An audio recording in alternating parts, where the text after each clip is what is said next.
Yeah, we did it. What is going on, everybody? Welcome to the stream and a very happy Magic Monday, one and all. Yes.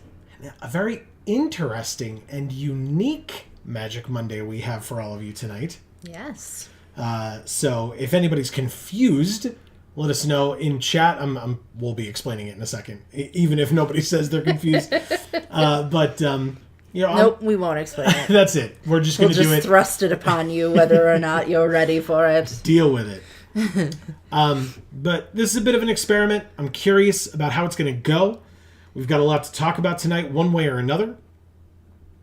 But I guess we can do our intro first, as people are filtering in and typing up how they've been, because if you're unaware, we would love to hear how life has been going, how your weekend was, etc. Any and all of those things that you want to share with us, we would love to hear them from you.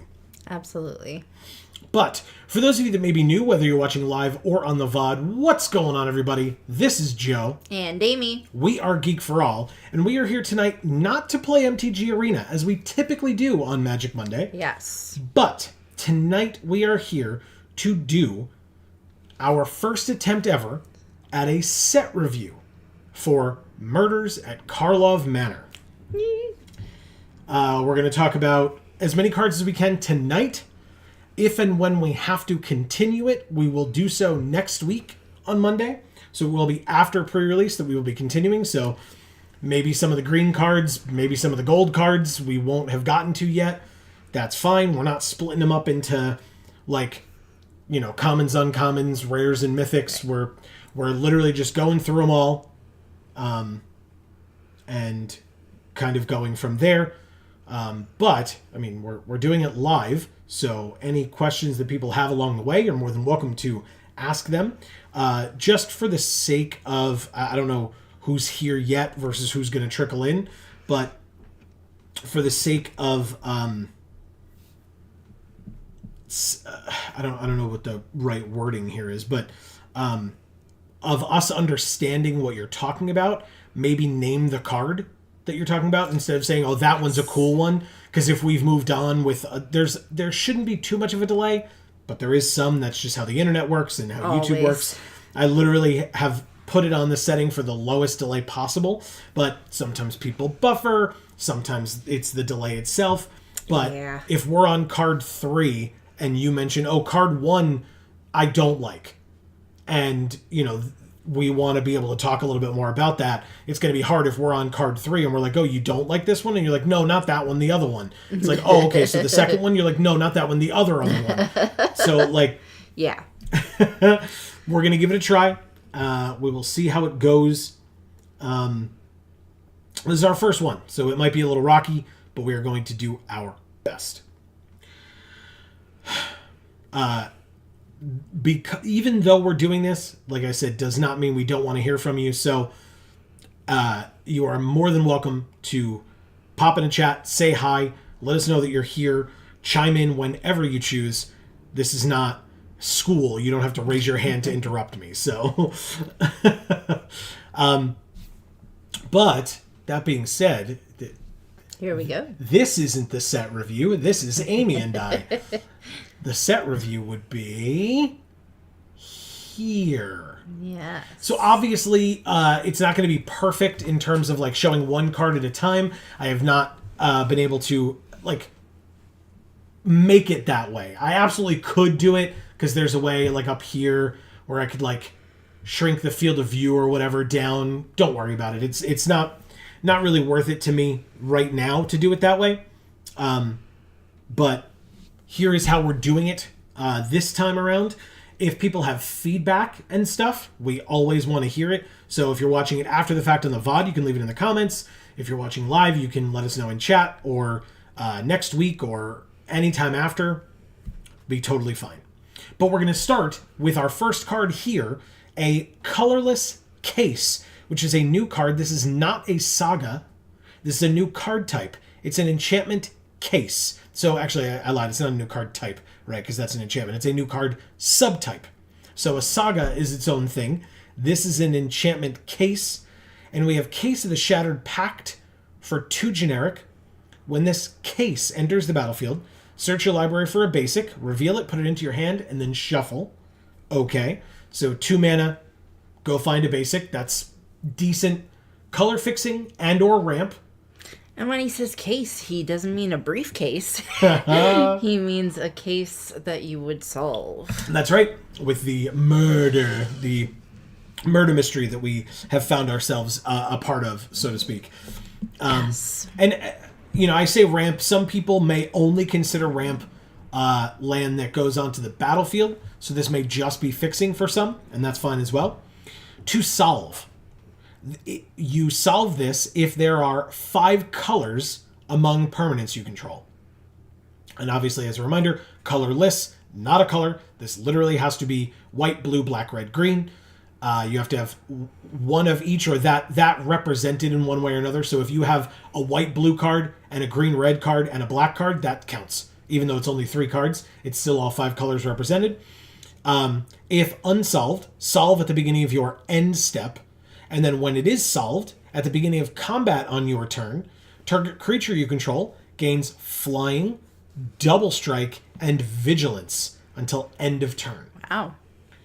And yes, that does seem very good, yet I think this card... I am going to be evaluating these cards for limited. If people want to talk about them for constructed, please let me know your thoughts. I'm going to say for limited, this ain't great. I don't know yet, because we haven't gotten to it yet, what the fixing looks like in this set yet. But for typical limited sets, you're looking at 2 colors, maybe 3 max. This letting you splash for a 3rd color, and if you want to argue it, maybe a 4th, but that would be if fixing is very good. But getting a 5th color with this going to be very, very difficult. And at that point, giving something flying, double strike, and vigilance would be pretty good, but it's not like, it's a lot to do to get that benefit, and I just don't see it. So I don't like this one.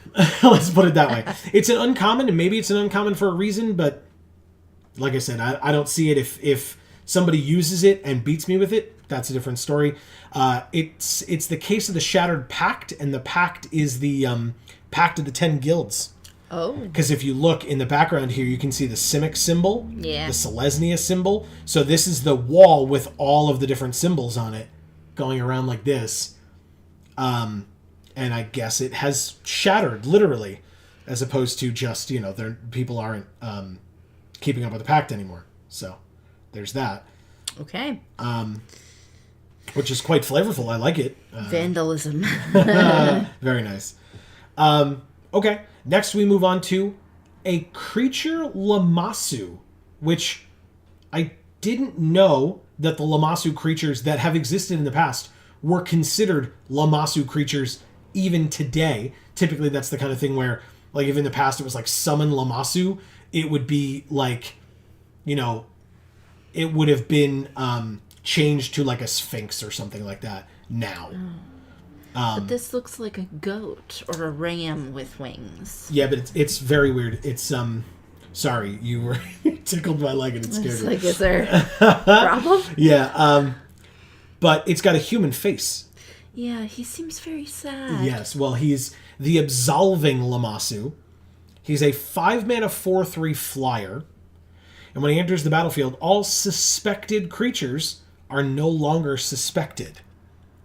So maybe that's because he becomes the suspect, if you look at the look on his face. Yeah. And then it says, when he dies, you gain 3 life and suspect up to 1 target creature an opponent controls. And a suspected creature has menace and can't block. So now notably it says, when it enters, all suspected creatures are no longer suspected. So that would be yours and your opponent's, no longer suspected. And it says a suspected creature has menace and can't block. So that, giving it menace, giving it evasion, and making it want to attack by making it not be able to block, It's just very clearly an indication that, like, I guess the flavor of it is that they're, like, desperate because they're on the run. Yeah. So they're not staying back and, like, waiting. They're, like, running forward constantly and attacking and attacking and being aggressive. So this thing comes out, I guess this gets suspected, right? Not literally, but the flavor of it is that, like, this thing is a little shady. Yeah. Well, they did shade it quite a bit in the art. Nice. Very nice. Good call. Marcus is here saying sup. What is up, Marcus? Happy Magic Monday. I don't know if you heard our speech at the beginning. We're trying something new with a set review. So if you have opinions, let us know about either the fact that we're doing this or obviously the individual cards that we're talking about. I don't know. I mean, it's a 5-mana 4/3 flyer, which is fine. 3 toughness on a 5-mana creature isn't great. And I also don't know yet how prevalent suspected is or suspect is. I also don't like that, you know, you gain 3 life, but then they get a menace creature that can't block. Yeah. Which feels very bad because you're like, you know, I guess it's up to 1 target creature. So, like, you could give, if they have like a 1/1 on the field, you could put it on the 1/1. But like if they only have 1 good creature, you're just making it better. Yeah. Except that obviously if you're in like a more aggro strategy, or they're in a more aggro strategy. No, I guess I was right the first time. If you're in a more aggro strategy, making one of their creatures unable to block is helpful to you because then they can't block you. Sure. Marcus says, I'm 100% here for streams like this. I do remember you having mentioned something like this in the past, and it was something that I've been interested in. Up to 1 can be 0, he says. Damn, Marcus calling me out. You're absolutely right. Thank you. So yes, that is even better then, because then you can just gain 3 life, and that's it. But if you want to take away a blocker, you can do that. It makes that creature a little bit better, but if you're on the front foot here and you just gained 3 life, that's even better. So, good call, Marcus. Thank you. Appreciate that. All right, so the consensus on this card is that it is good? I don't know. I would still say like 75% towards the good column. Okay. You know, I'm not in love with it. It still has 3 toughness for 5 mana, but it's a 4-powered flyer that when it dies, which if it's a 4-powered flyer and you're swinging in with it, it's probably going to be dying, or your opponent is, and then you're fine either way. But the fact that you could gain 3 life and or take away one of their blockers, like, it seems pretty good to me. Like I said, I'd still be about 75% on it, but yeah. Okay. Next we move on to Assemble the Players. 1 and a white for an enchantment. You may look at the top card of your library anytime, and then once each turn you may cast a creature spell with power 2 or less from the top of your library. Okay, so I mean this is the white weenie strategy that is so often discussed. It has to be a creature with power 2 or less from the top of your library. So if you know that you have enough creatures for this, cool, because it gives you access to more cards that way. Plus, you know what your top card is, so if you have any other benefits for stuff that's on the top card of your library, like maybe you have a scry ability, and so if you know what your top card is, you might not want to cast your scry ability if you know you want that card, but then you have a land up top next and you don't need it, so you're now going to scry to put it on the bottom or something like that. Sure. I still would say that I would lean towards not liking this one as much, because it's kind of a, like, at least at first, it's kind of a do-nothing enchantment. Okay. It's a 2-mana enchantment that, like, lets you look at your top card, and then later you can cast smaller creatures, but that's smaller creatures. So, like, as the game goes on, that doesn't really... It helps you less and less. Again, it helps kind of thin the top of your library, because you're like, oh, a smaller creature, let me cast it. But, like, if you just do that, and then your next card's a land, then you might as well not have done it, right? Because you're just drawing the land, so it's like you drew the creature and played it. It's just a turn earlier, I suppose. But if you're trying to find, like, bigger things, like our next card, Aurelia's Vindicator, for example, you're not going to be able to do that with this, and so that would just kind of be sitting there. But so, like I said, you'd want to have other things to benefit that, like scry or why can't I think of what it's called? Where you can put it, leave it on top or put it in your graveyard. People know what I'm talking about. But that would be another way to help this out. And I think it needs a little bit more than just itself to be good enough, even though it's a rare. Again, talking about limited here, and of course my own personal preference and opinion.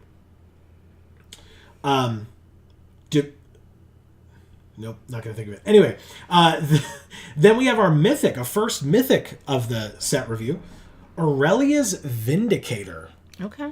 2 white for a 4/2 flying lifelink ward 2 angel with disguise X 3 and a white.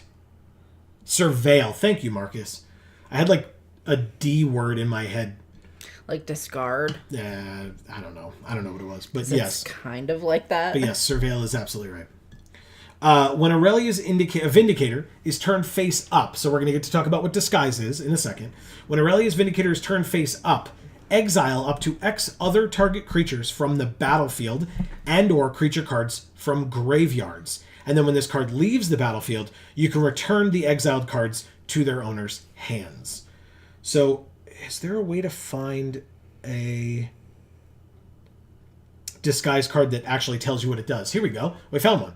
You may cast this card face down for 3 mana as a 2/2 creature with Ward 2. So it's almost morph. Almost. But it's not because it has Ward 2. And then you can turn it face up anytime for its disguise cost. So this disguise cost, as you can see, as we said, is X, 3, and a white. So it would be 4 mana, similar to Aurelia's Vindicator, but it's not double white, firstly, if you play the disguise cost, and you can pay any amount of X as well. Marcus says, wow, every Angel deck wants this. It's incredible. I mean, even just as a 4 mana, 4/2 flying lifelink ward 2, incredible card. But the fact that, sorry, I'm covering up some of the text there. The fact that you can literally lay this face down on turn 3 and then flip it face up on turn 4 or 5 or whatever and exile one thing, even just one thing. It's like get rid of their best card on their side of the field, and now you have a 5 mana, 4/2 flying lifelink ward 2 that gets rid of their best card. Like, yeah. Sounds good. They're very good, and that, again, it's a mythic for a reason, thankfully. Sometimes you'll look at rares and mythics and you're like, ooh, why is this? And as Marcus brings up, there can be other reasons besides limited, as I've been discussing. He says, most times I'll mean commander. I'll try to remember to clarify if not. Yeah, not a problem. I mean, I knew, but he's absolutely right. There's not really an angel deck in limited. If you're talking about an angel specific deck, it's probably in a constructed format of some kind, and Marcus being a prominent commander player around these parts, that makes perfect sense. He says, leaves the battlefield is key. Correct. So, in other words, that would mean not just if it dies. It's if it dies, if it gets exiled, if it anything. Right. You return the exiled cards, but it is to their owner's hands. So there are actually a lot of different ways that you can work with this, because notice it says you can exile up to X other target creatures from the battlefield and or creature cards from graveyards. Notice it doesn't specify whose battlefield or graveyard. Of course. So you could put this in like a flickers type strategy deck, so that like the Vindicator comes in, blinks your stuff, then you blink the Vindicator, it goes away, all your stuff comes back. Even stuff from your graveyard, it would go into your hand, but if it's got to enter the battlefield effects, or if it was pacified or arrested, like, you know, it's been put into an Oblivion Ring or something like that, I guess it wouldn't work under Oblivion Ring because you have to take it from, it's only creatures.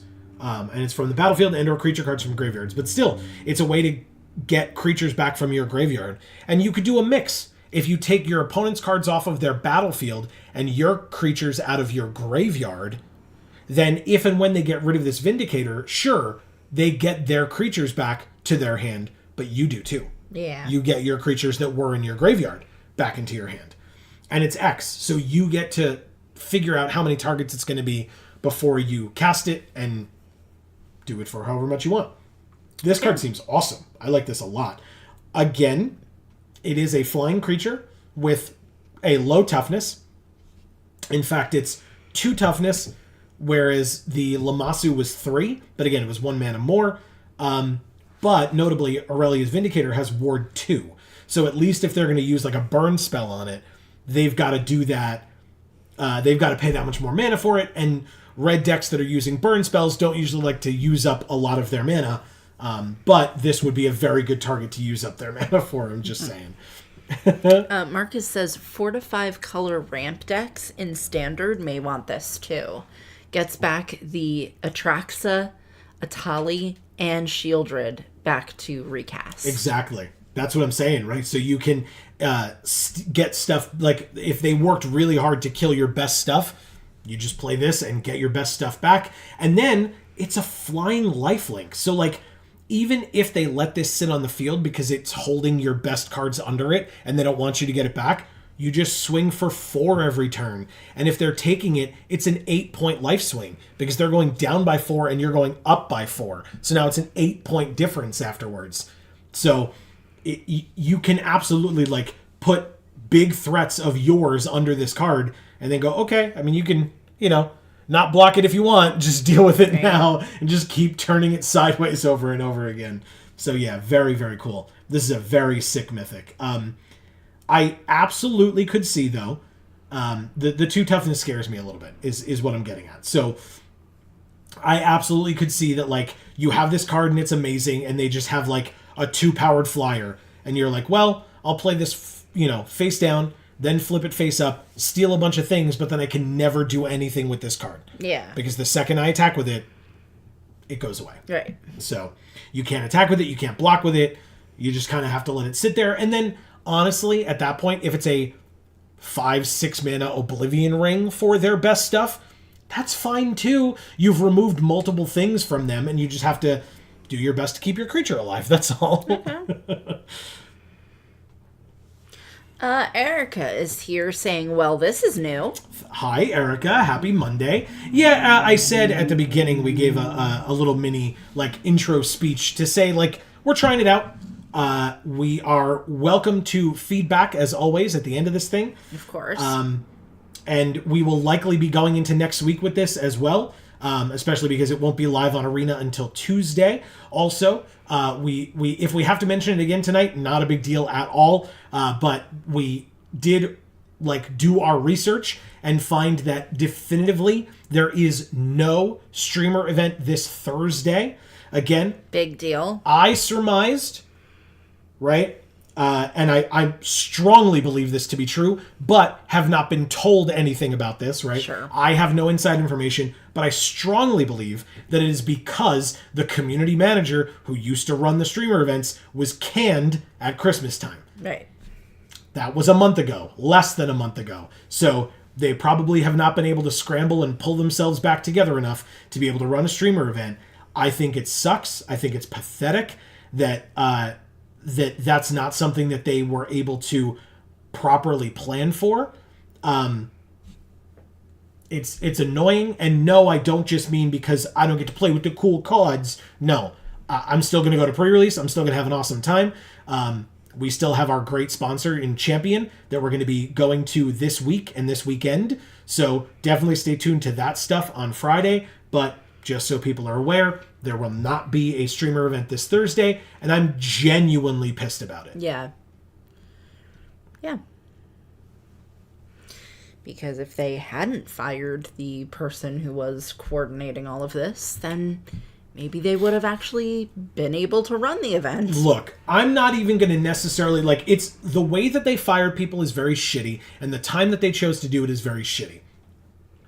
Beyond that, they're a business. If your bottom line is being hurt and you feel like there is bloat and you need to get, you're actually genuinely restructuring, and I'm not even saying that they did well, but that I can understand. But what you do when you do something like that is you make sure that you fill in all of the gaps after you've done that to make sure that all of your regular processes continue to run without too much of a hitch. Oh, please. And look, I understand. So, but to completely cancel a big event around a set release like this, I think that's very foolish. And if you need any indication, look at the fact that the events stopped for a long period of time and then came back. Why did they come back? Was it only because people were clamoring for it? Was there actual data on Wizards' end to show that there was an uptick in people playing the set after release because they watched the streamers? I don't know. I don't have that information. But there was a reason that they put their resources towards bringing it back. So the fact that gutting the company in the way that you did, in cutting costs or whatever, and restructuring, meant that this fell by the wayside, even for one set, is a really bad way to start off 2024. Yeah. Again, my personal opinion, that's just how I feel about it. I think it was very, very foolish for them to have done it that way. But Marcus says bingo. yeah. So, I can be bitter about it some other time. I will go back to the set review. Obviously, if people have opinions, please state them, and we will read them and keep talking about them as they come up. But for now, since I see nothing at this moment, I'm going to go on to the next card. In Auspicious Arrival, 1 and a white for an instant. Target creature gets +2/+2 until end of turn. Investigate. So, Amy, as you properly surmised, clues are back. Yeah. I figured as much. Yeah. It would make sense for them to be back. Yeah. This card is fine. It's 4 mana spread out over two instances to give something +2/+2, and you draw a card. So let's think of it that way. 4 mana, +2/+2, and draw a card at instant speed. That feels a little pricey to me. Giant Growth is +3/+3 for 1 mana. Yeah.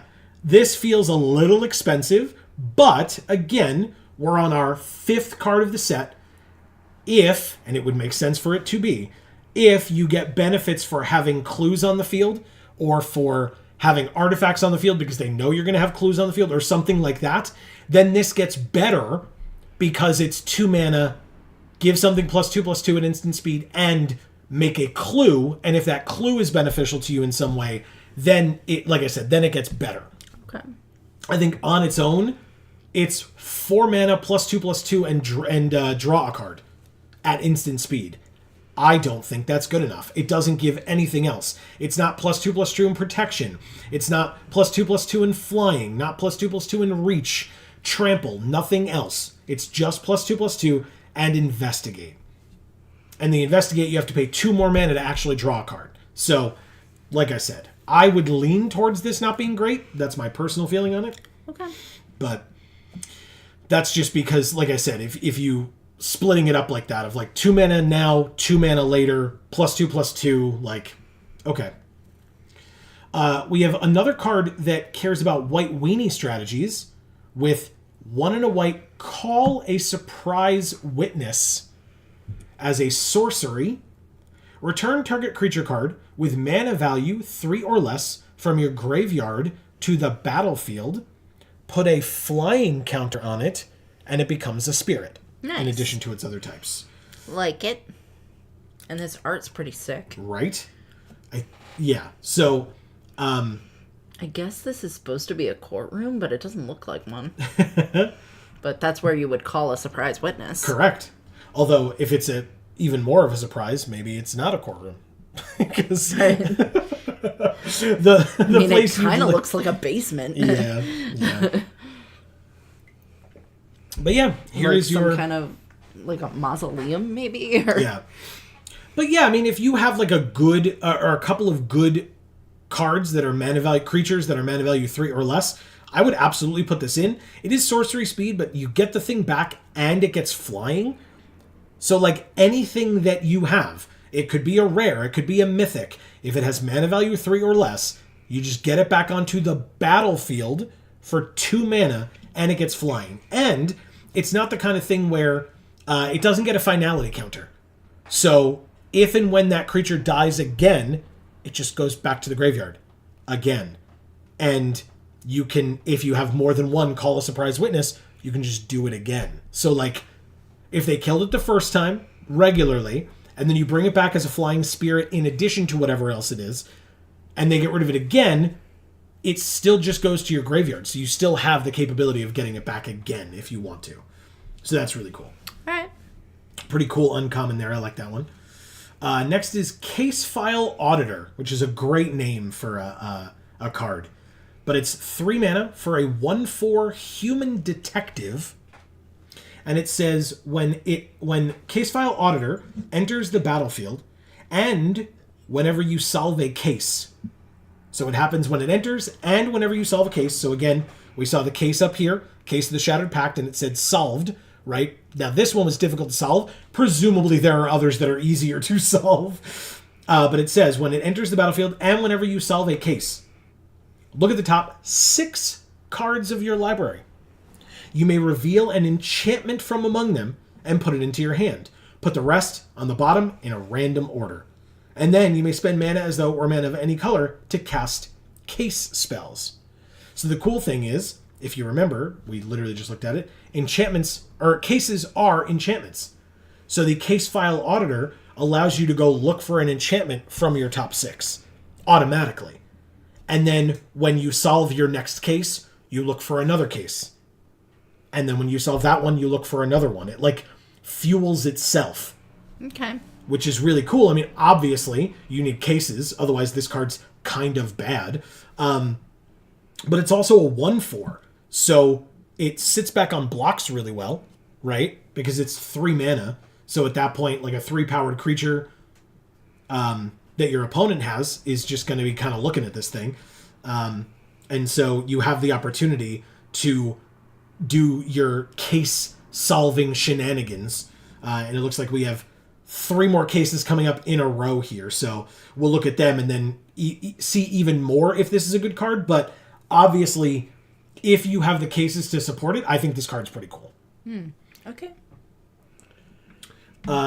Before you start on this please, next one, yeah. I just want to say, is it just me, or does this guy who's kneeling look like Edgar Allan Poe? Oh, hell yeah.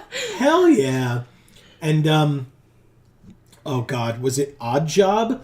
Is that who the guy in that bowler hat looks like? Odd Job from James Bond? Oh, I don't know. I think so. I think he looks like Odd Job. I'm not a James Bond fan. Yeah, I mean, neither am I. That's why I struggle to be like, isn't that his name? But yeah, so we have, interestingly, Amy, being the Poirot fan among us. Oh. It's the Case of the Gateway Express. Oh. Like Murder on the Orient Express. 1 and a white. When this case enters the battlefield, choose a creature you don't control. Each creature you control deals 1 damage to that creature. That, oh my God. We have to spoil the movie to talk about this? And or the story. Like, it's an older story and it's an older movie, but spoilers for Murder on the Orient Express, I suppose, if you were planning on watching that movie that you haven't, that's been out for a while, or if you haven't read that story. But everyone did it. They all did it. They all stabbed him. So this is saying that all of your creatures deal 1 damage to that creature, and so they all contribute to killing him. Amazing. And I just realized, of course it looks like Edgar Allan Poe, because most of his poems are about murder. Yeah. Wow. And so to solve it, 3 or more creatures attacked this turn. Now, notably, look at how that's worded. It does not say that it has to be your creatures.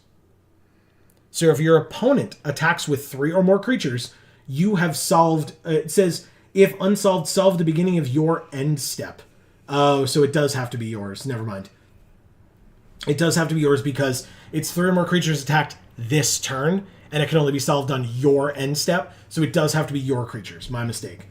And then once it is solved, it stays on the battlefield and gives all of your creatures +1/+0. I also made a mistake and said poems, although he has short stories and various other things that he has written. Fair point. They say that in the present tense, even though, it's definitely past. The flavor on this card is phenomenal. Yeah, it's really great. So good. I didn't even, until I read it, right? I don't know these cards going in. But until I read it, I didn't understand. And then it was like, oh, because they all, with the stabbing. Got and then knowledge is power. So when they solve it, they get +1 to their power. Yeah, there you go. Wow. Love that. Yeah. Marcus says Bant Detectives is gonna be a thing. The commander is Femme Shaggy, and she makes a Scooby. That's awesome. That's okay. Great. That's great. Okay. I like that a lot. That's fantastic. I look forward to hearing about that deck. No matter who makes it, whether you make it, Marcus, or somebody else, I look forward to hearing about it. Next, we have Case of the Pilfered Proof. Okay. Also 1 and a white for a case. This little thing looks like an igloo. This, yeah. Yeah. I think this it's... I don't know what it is. This is a mask of some kind that I should recognize, but I don't. But maybe also a helmet, kind of? This? Yeah. No, that. Oh, this. Yeah. Because I assume kind of covers... It goes around the back of the head? Yeah. Yeah, I can see that. So this is 1 and a white. Whenever a detective, as Marcus was just talking about, enters the battlefield under your control, and whenever a detective you control is turned face up, put a +1/+1 counter on it. To solve, you need to control 3 or more detectives. So obviously at the beginning of your end step, as it said. And then if 1 or more tokens would be created under your control, those tokens plus a clue token are created instead. Mm-hmm. So that means, yes, anytime you would make a clue, you make 2 clues. But like Marcus said, if you're making a Scooby, you like a dog token, you also make a clue token. So anytime you make any tokens whatsoever, you make that many tokens plus a clue, which is really cool. And I mean, if you're making a deck around detectives, this, I imagine, based on this set, would be more possible in Limited than that first case that we looked at was with the 5 colors. Mm-hmm. And then I guess if it needs to be said, this feels very doable in Limited. You just have to make sure that you're heavy enough creatures. And the other thing is, if you literally just need to attack with 3 or more creatures, and 1 or 2 of those 3 creatures is going to die in the exchange, but you're doing it to solve this case, and it's worth it to you, then just go for it. Now every other creature you have for the rest of the game, or at least until they get rid of this case, is going to have +1/+0 for the rest of the game. That's probably worth it, I would think. Again, it depends on the deck. If you're in a control deck, maybe not, but if you're in anything but a control deck, you're probably doing that. Okay, so that was the Case of the Pilfered Proof. Like I said, I think that one's cool. Seems more doable and limited than the first one, but less than the last one that I just read. Next, we have Case of the Uneaten Feast. Oh. 1 white mana for an enchantment case. Whenever a creature enters the battlefield under your control, you gain 1 life. Okay, classic. To solve, you've gained 5 or more life this turn. So notably, obviously, with just this card, it means you have to play 5 creatures in 1 turn. Or make 5 creatures in 1 turn, if you have a card that makes 3 tokens or something like that. So you have to have gained 5 life from this, but note that it doesn't say that, right? It says you have to have gained 5 or more life this turn in any way. So that Lamassu, when it dies, you gain 3 life. That means if you attack with that Lamassu, it dies and you play 2 creatures, that's 5 life or more. So then it's solved. Once it's solved, you sack this case, and creature cards in your graveyard gain You may cast this card from your graveyard until end of turn. Now, obviously, you can choose when to sack the case to give your creatures that ability, but note it is only until end of turn. So, obviously, this wants to be in that white weenie strategy we were talking about, because at least it gives you the opportunity to be like, oh, okay, I just let a bunch of my creatures die, and so I'm just going to get them all back. Or it could be the kind of thing where you lost your Aurelia's Vindicator, right? It's in the graveyard, and you don't want that. So you sack your case of the Uneaten Feast, literally just get back Aurelia's Vindicator, and nothing else. And that's just fine, because it's worth it to you to get that creature back for that.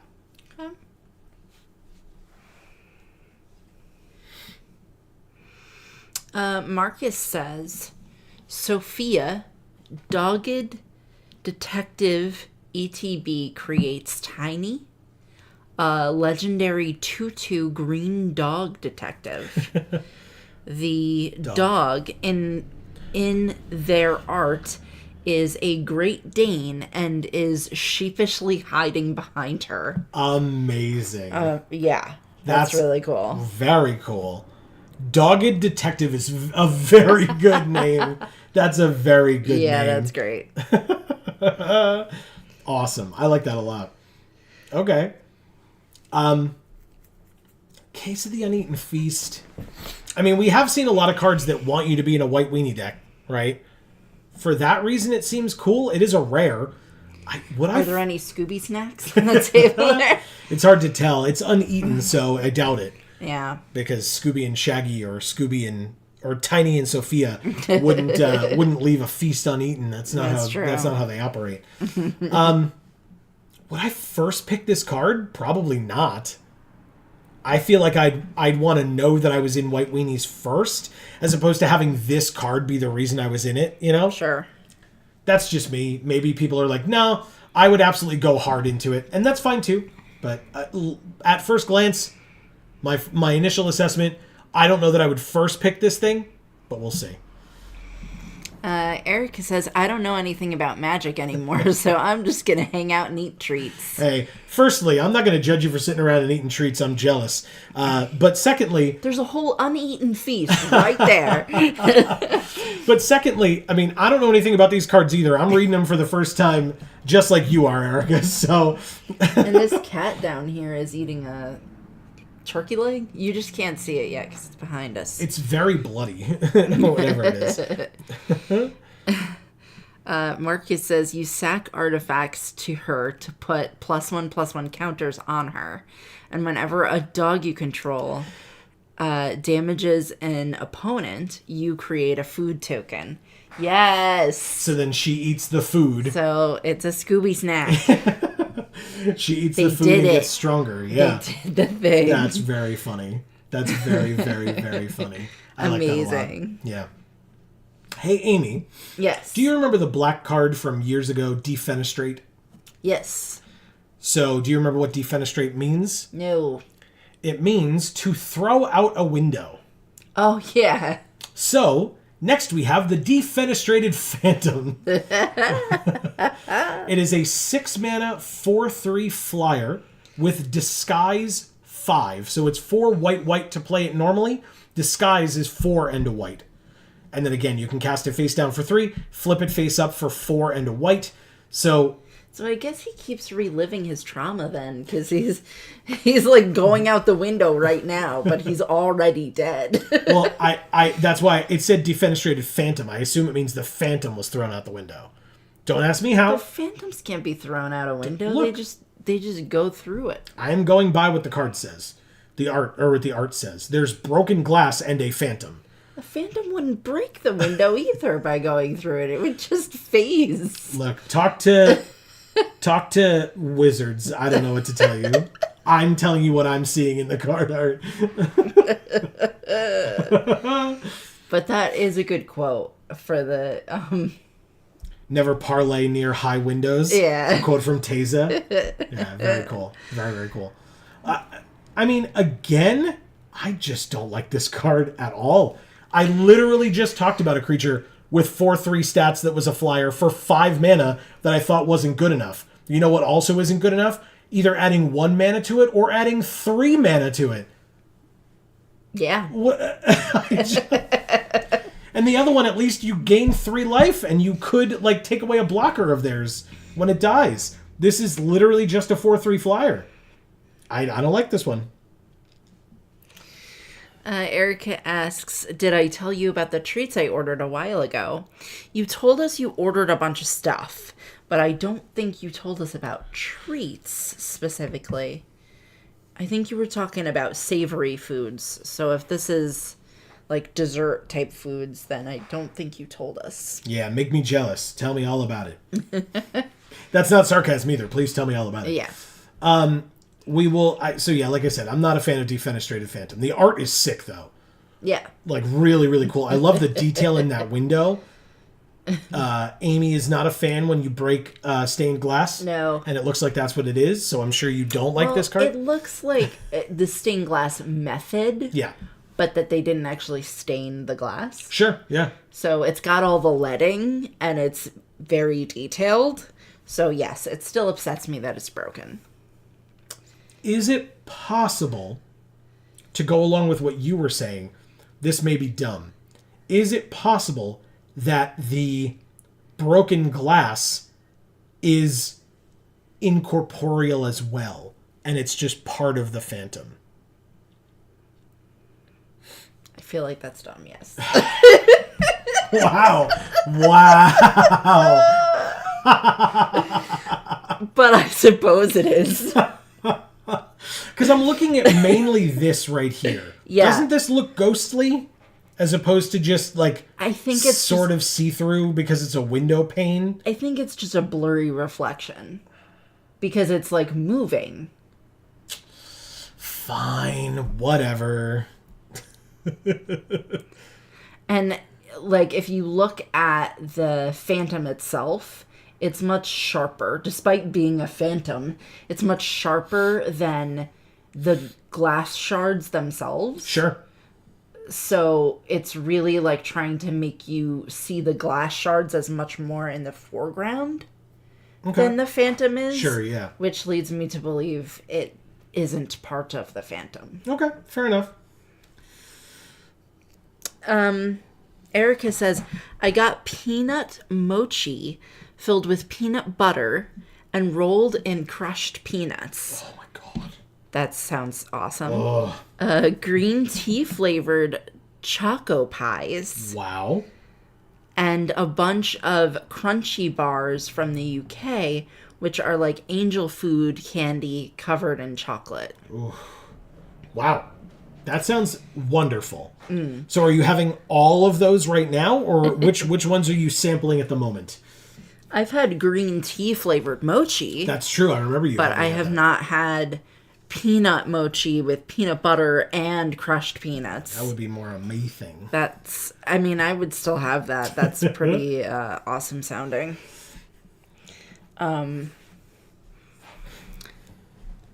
Yeah. I don't know what choco pies are. Crunchy bars I've had. Oh, yeah? They're not my favorite. Okay.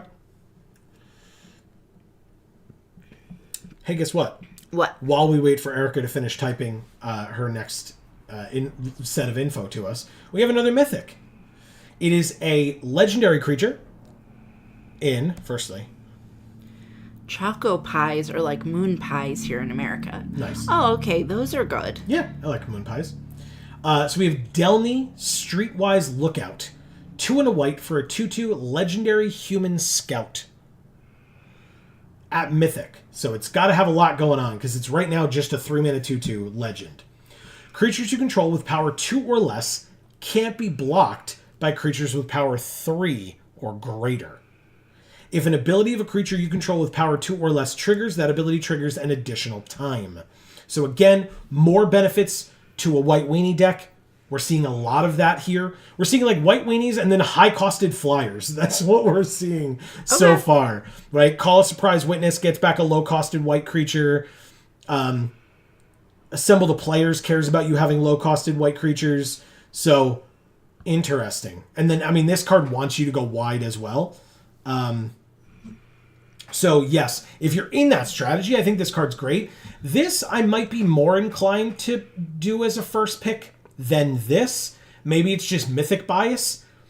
But I feel like taking this card and building around it, or trying to build around it, makes a lot more sense to me than taking this card and trying to build around it, because this card feels a lot more powerful. Where you're like, okay, you want ETB ETB effects on small creatures. Erica says, Mythic of the Meek. Yes, exactly. Yeah. It's a really cool card, it seems. Delney also makes it harder to block your disguised creatures. Good point. So your face down morph disguised creatures that are just 2/2s with ward 2. Absolutely right. Because, then they can't be blocked by creatures with power 3 or greater, which means it's more likely that they will be trading, which is kind of the thing. Is like, if I play a 4/4, your 2/2s aren't doing anything for a while. But with this out, if if you have a 4/4 and a bunch of 2/2s or X2s, you're going to be less likely to be able to block or be willing to block my creatures if it means you actually have to trade. So, but that's why I keep this 1/4 around. Yeah. Okay. Next we have the Doorkeeper Thrall, another rare. It's 1 and a white for a 1/2 Thrall with flash and flying. And it says, artifacts and creatures entering the battlefield don't cause abilities to trigger. Oh. Now, notably, that is symmetrical. That's the word I was looking for. That's symmetrical. So any artifact or any creature entering either side of the battlefield. So your creatures enter the battlefield effects or artifact enter the battlefield effects don't work either. But neither do your opponents. So obviously, if you have this card, you can cater when you play it, and or you can make your deck around not having those abilities get shut off by the Thrall, because you know what you want to be activated. It has flash, so you could really get your opponent where they're like, well, I'm going to play this. When it's turned face up, exile up to... Oh, I guess that's not when it enters the battlefield, huh? So maybe that's a bad example. But you play something with a good enter the battlefield effect, and then, or your opponent does, and you flash this in and you say, nope, sorry, it doesn't cause that ability to trigger. And now you just have a 1/2 flyer for 2 mana, but you've stopped them from doing the big thing that they wanted to do, so it's even more devastating, arguably. Yeah. Or I guess you could put things in your deck where maybe the downside of the card is the enter the battlefield effect. Sure. And then, you just then don't have a downside to your card because you put it in your deck with this card. Yeah, that's a really good point. Yeah, where it's it's a low-costed creature, but it's got high power and toughness, but it's when it enters, discard your hand or take 5 damage or something. Absolutely, that's a really good point. Erica says, ooh, Flash Tocatli. Mm-hmm. Honor Guard. Yes, so that was a card that was actually played pretty regularly, if I recall, at the time, and it was a rare then as well. I feel like I've never heard of it. Let's to the internet. Tocatli Honor Guard. There you go. Oh, this one. I remember that art. Yeah. Yeah. Creatures entering the battlefield don't cause abilities to trigger. So it's even better because, 1, it's a flyer. 2, it also works with artifacts. It does have 1 point less, I suppose, of toughness, but it also has flash, which I don't think the other one had. I just clicked away from it, but... She says, it's important to note that this effect doesn't stop disguise abilities from turning face up. Right, and that's why I pulled back, because I tried to use the angel as reference up here, but I was like, oh, but that's turning face up, because if we recall how Morph works, when it's placed face down as a disguised creature, that 2/2 creature exists. And then when you turn it face up, it doesn't leave the battlefield to turn face up, so it's not entering the battlefield. Right. It's turning face up. It is the same entity, so it never leaves the battlefield. So I almost made that mistake, so thank you, Erica. I corrected myself as I was up there reading about it. But you're absolutely right. Flipping face up is not it entering the battlefield. This, are you on due diligence or you're Not on yet. throw? We're about to be. Okay. But I figure you can read that first, and then we'll, if there's anything else to read. Marcus says it's Wabbit season, about to hunt the 2 score bunny I need. Hell yeah, good luck. Very nice. Erica says also this is the worst magic set of all time because they Merked. Oh, what is merked? Like a mercenary. Oh. So a My mercenary. girl. Yeah, Taza. She did. She did. And then she comes back. Why would a little thing like death stop me from running the syndicate? I'm going to be here for a long, long time. Wow. Okay. Yeah, I mean, I guess once you're dead, you can haunt wherever you want. Well, and for it's, as long as you want. And it's Orzhov. It's literally run by a ghost council. So death is not, death is not the end, especially for Orzhovs on Ravnica. That makes sense, I guess. So yes, now we can move on to due diligence. So please feel free to. I just wanted to say Yes. that this reminds me of the woman in the Loki show. Oh, hell yeah. Because look at her Renslayer. outfit. Look at her outfit. Renslayer. It's like a perfect combination of the original outfit she wears and then the old school outfit she wears. Sure. Later on. It's Sure. the outfit. Ravonna Renslayer, by the way. I didn't remember her first name, but yes, Ravonna. And I agree with you that she actually absolutely looks like that. So due diligence, by the way. Oh, go ahead, please. Erica says, look, I was hoping against hope that Taza would ignite a planeswalker spark. Look, stranger things have happened. They are doing some weird shit with planeswalkers these days. So even though she's a ghost, I could absolutely see her getting a planeswalker spark. Yeah. Still.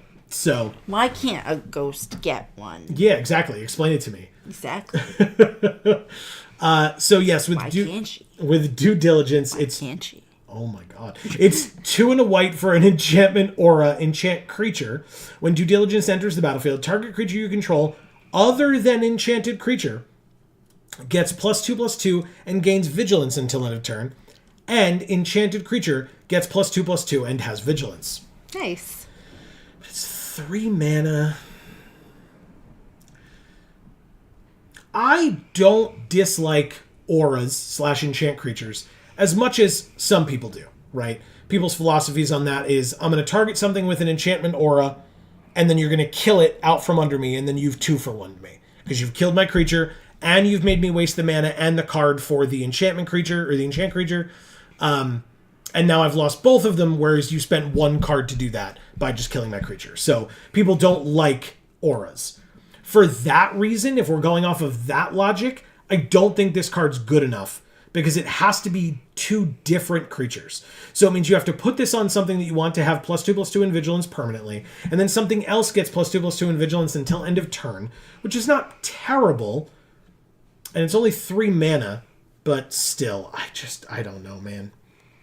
I'm leaning towards this being bad, but I absolutely know this will be the kind of card where I'm going to go, oh, this is probably bad, I'm not going to play it. And then the first 3 opponents I face will all have it and kill me with it. And I'm going to be like, oh, I guess I should use it. And then I use it, and it does none of the things I wanted to do. Right. Because I just don't have the removal in hand that I need at the time that my opponents play it. But my opponents absolutely have the removal in hand when I play it. And then I'm just on the back foot and die. So that sounds absolutely correct. That's how I feel about it. That means the card's bad because my lack of ability in Magic makes this card bad.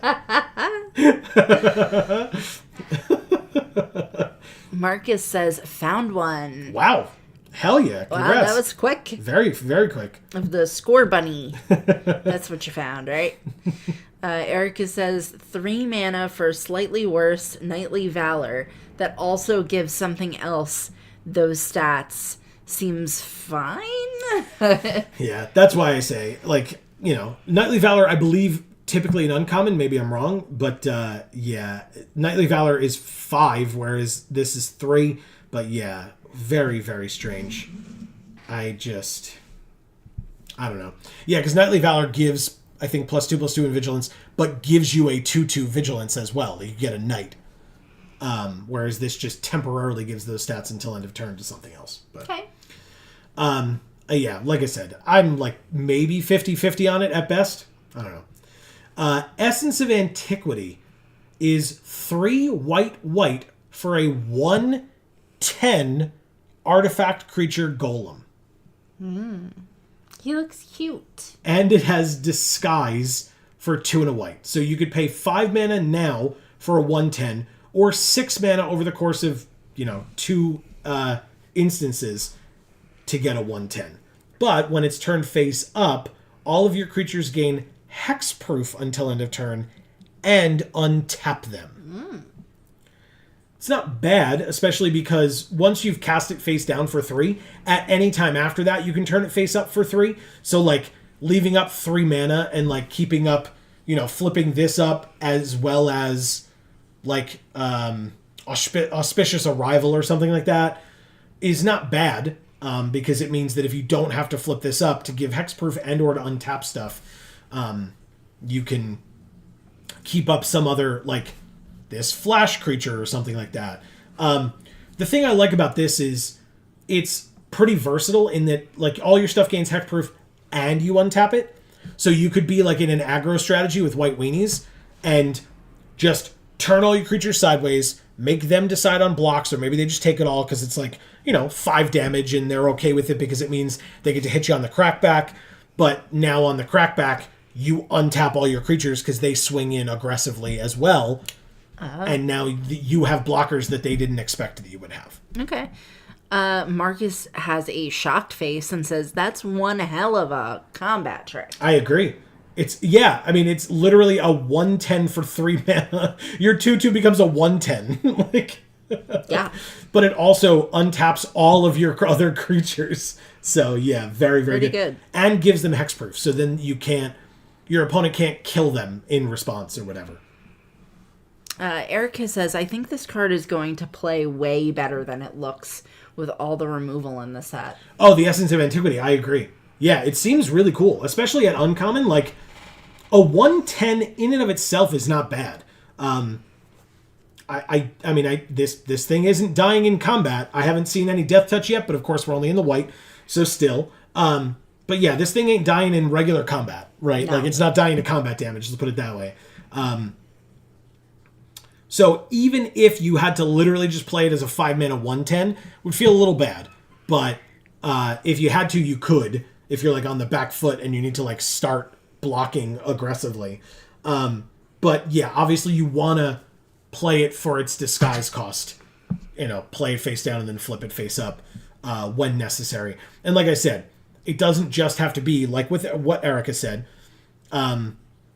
you could absolutely use it to, like, save your creatures, but you don't want to sit around and wait for them to use something where it will save your creatures, because then you're missing out on a 1/10 or untapping all your creatures to block a bunch of their things. And, like, so you may need to use it for just the untap portion or something like that.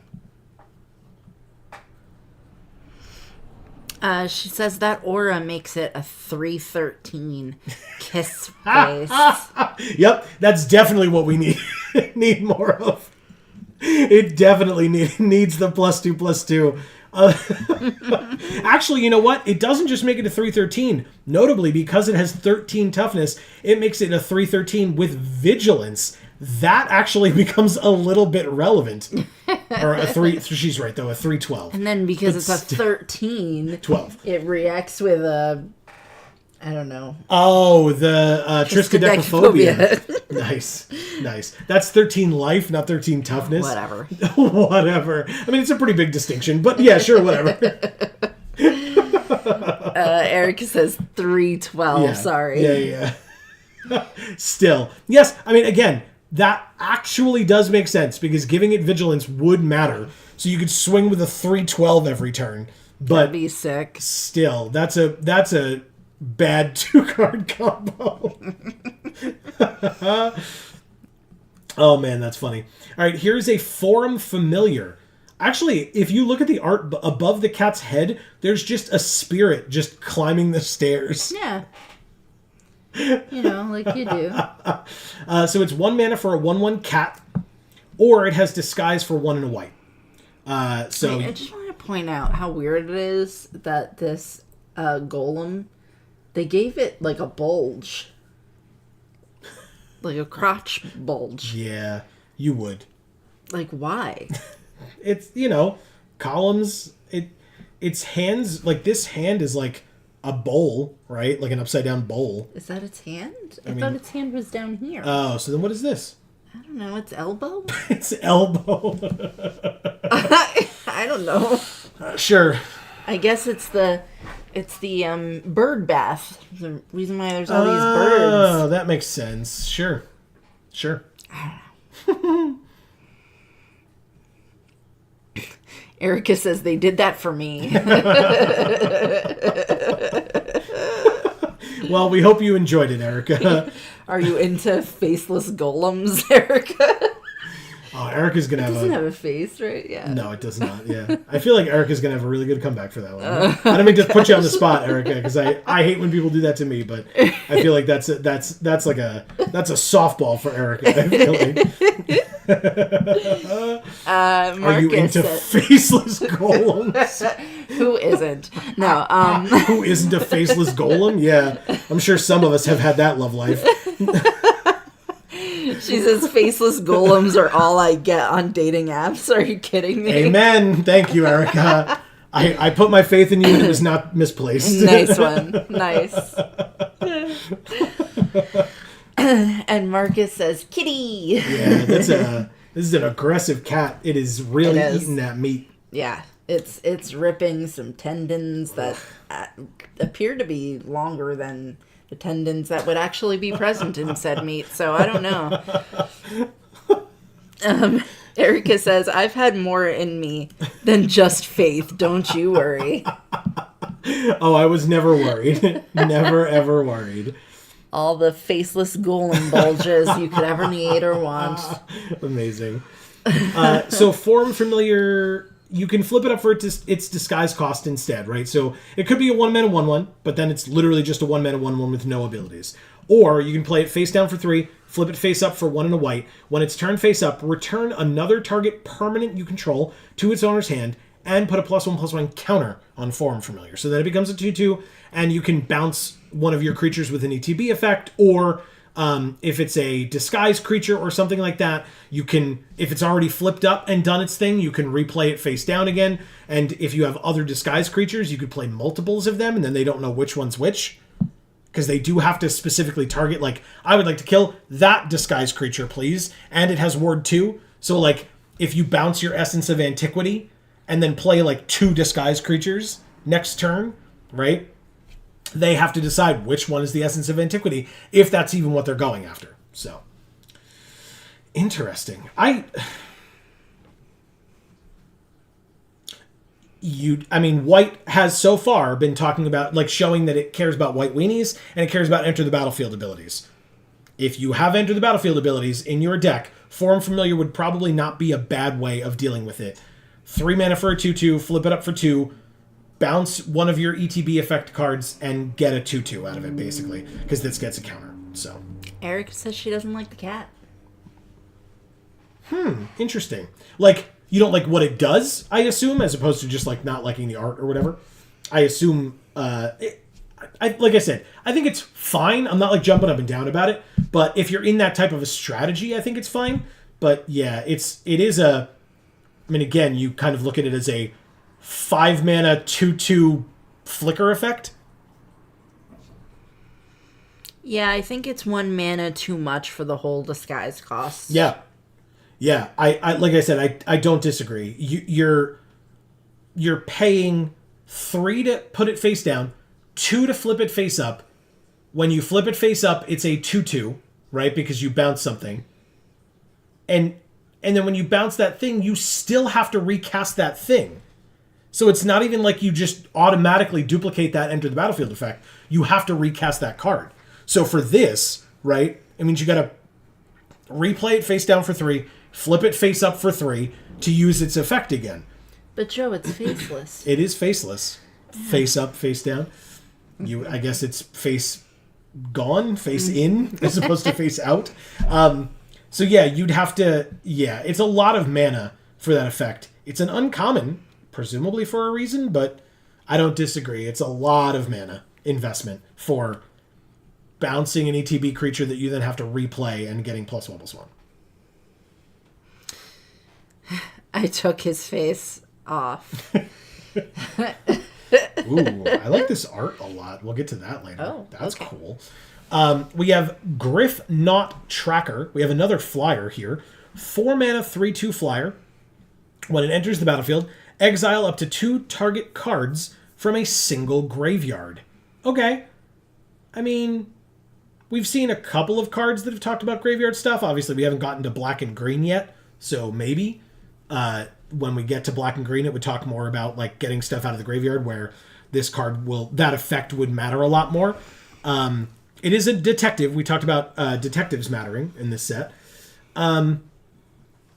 And again, it's a 4 mana 3/2 flyer, so the toughness on these flyers very low, and the cost pretty high. Sure is the usual 4 mana 3 power flirt with flyer. Okay. With set relevant mechanics. Yeah. Just seems a little odd to me, that's all. But yeah. The desperate will tread unexpected paths, be prepared to follow. Oh, okay. Yeah, I don't know. It's a flyer. Like, flying is... For the past few sets, when we would do the early access or the streamer events, we would say, hey, guess what? Flying's real good. Because we would get destroyed by flying. And in this set, it seems like they finally figured it out, and they're like, oh, flying's really good. Let's make it not as good. And so they just shrunk the toughness and upped the mana cost by like 1 for each. Erica says, well, flyer. I don't know if it's a flirt.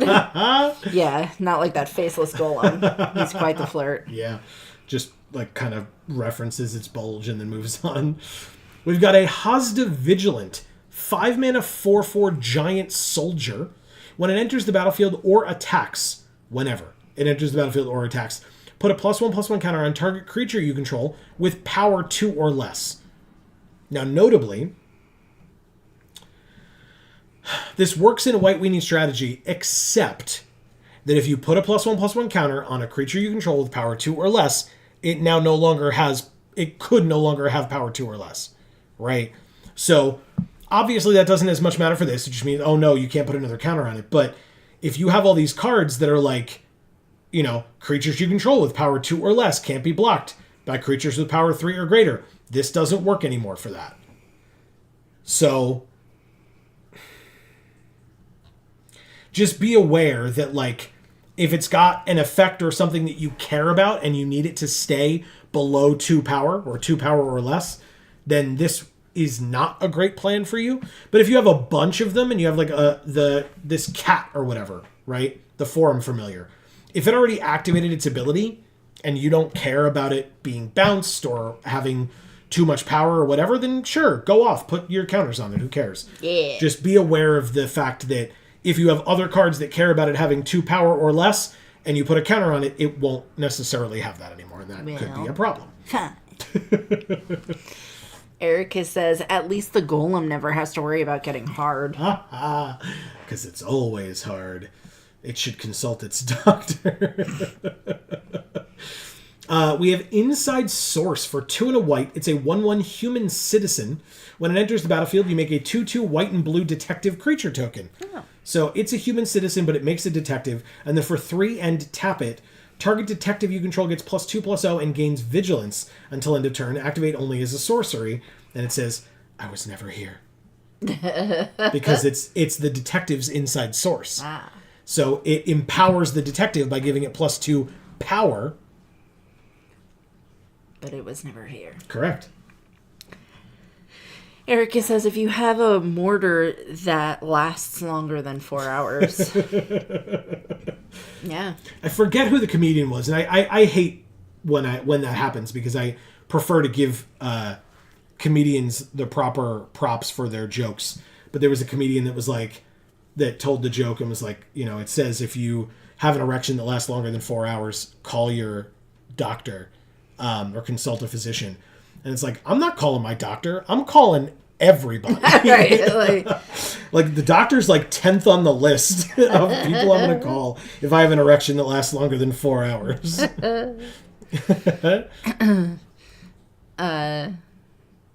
Marcus says, stop snitching. Yeah, the inside source is snitching. I was never here.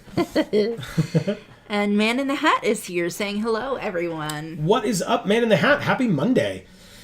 We are doing something called a set review. Yes. We are literally trying to go through all of the new cards from the new set, Murders at Karlov Manor, that comes out on Arena next Tuesday, a week from tomorrow.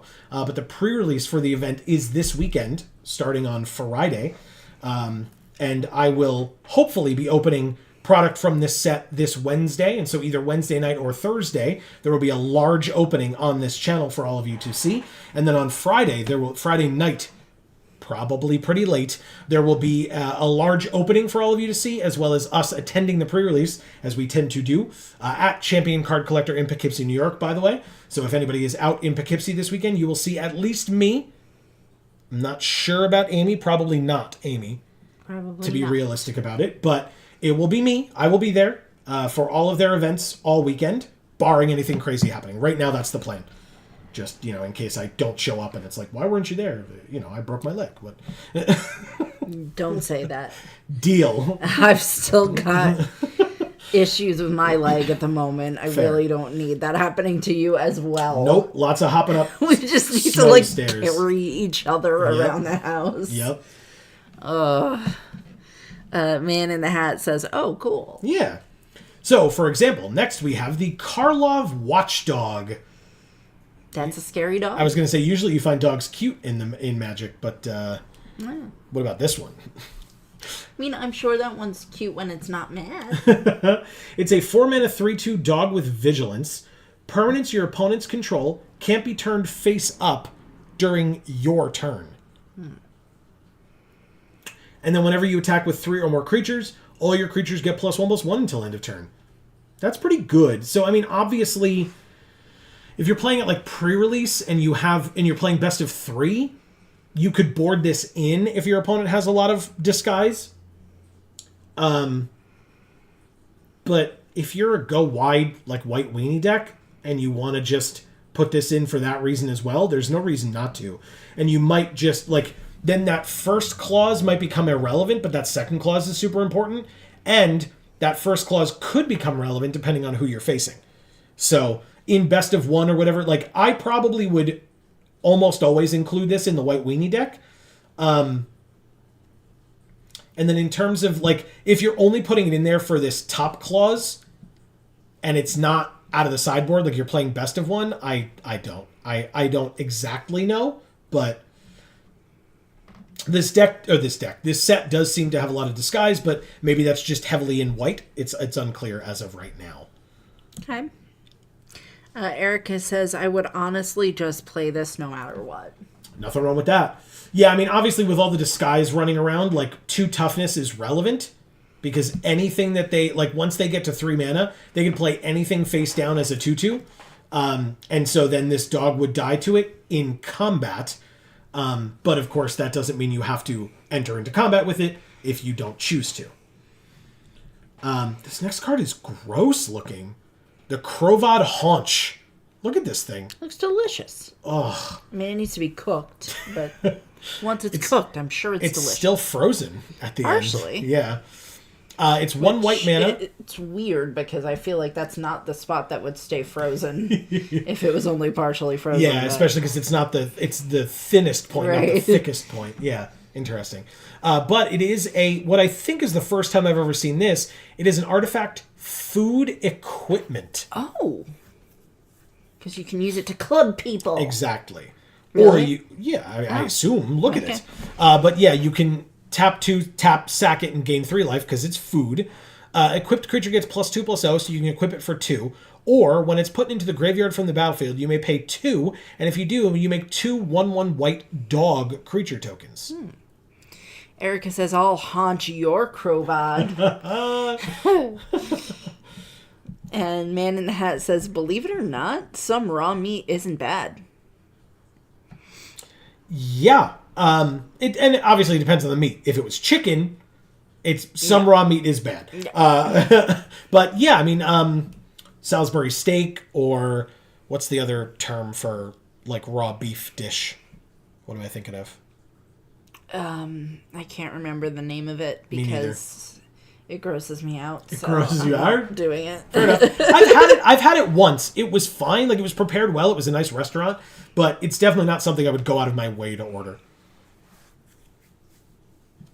But, red meat, I should say. yeah, absolutely. Absolutely agree. Yeah, I mean, I take my steak medium rare, personally. So, like, you know, it's got a fair bit of red running through it, and if it's a little bloody, that's fine with me too. Delicious Krovod carpaccio, Erica says. Gross. It really, like, I have seen meat that looks like that. I have eaten meat that looks like that, and that still grosses me out. And Really? I don't know why. I think it's because it's so big. It like looks so unnatural to me. Plus what I assume is steam coming off of it here. Yeah, because it's frozen. Right. Kind of looks like hair to me, which even grosses me out more. And the Hat says, no, I'm hungry. Now I'm hungry. Oh, now I'm hungry. Yeah, exactly. Amy, as somebody who's a fan of the magic story The Hand That Moves, we've got Make Your Move. 2 and a white for an instant. Destroy target artifact, enchantment, or creature with power 4 or greater. Okay. In this set, with all of the cases, I think this is a great card. Obviously, if you need to use it for a creature with power 4 or greater, great. If you're using it on a case that's like doing good things for your opponent, great. If you have to use it on like a clue, that feels bad. But in this set, I feel like this is a card that you could absolutely play one of, at least, in your main deck without feeling badly about it. Cool. Looks like a Ren Fair turkey leg. It's very big. Yeah, I will not argue with that. I mean, it looks like a pig leg. Yes. It looks, it's large. It's very uncooked right now, so. The Ren Fair turkey leg was what the cat was eating. Yeah, that's up here, this guy. Okay, so, and then it says, if you're thinking only one step ahead, you're already falling behind, said Teza. If it's any consolation, I'm not thinking a step ahead at all. You're thinking 0 steps ahead? I'm thinking about something completely different. So, almost guaranteed. So, you know, that's what makes me so unpredictable. Oh, good. It's hard to beat me at things. Sometimes it's not, but it's hard to beat me at things sometimes. And the reason for that is because you will never anticipate what I'm going to do. Because I won't even anticipate. Yeah, that's right. Oh, man. I forget what, like, it might have been Dragon Ball Z, but I forget what, like, you know, fighting style show it was, where it was like, you're reading my mind to anticipate my moves before I do them.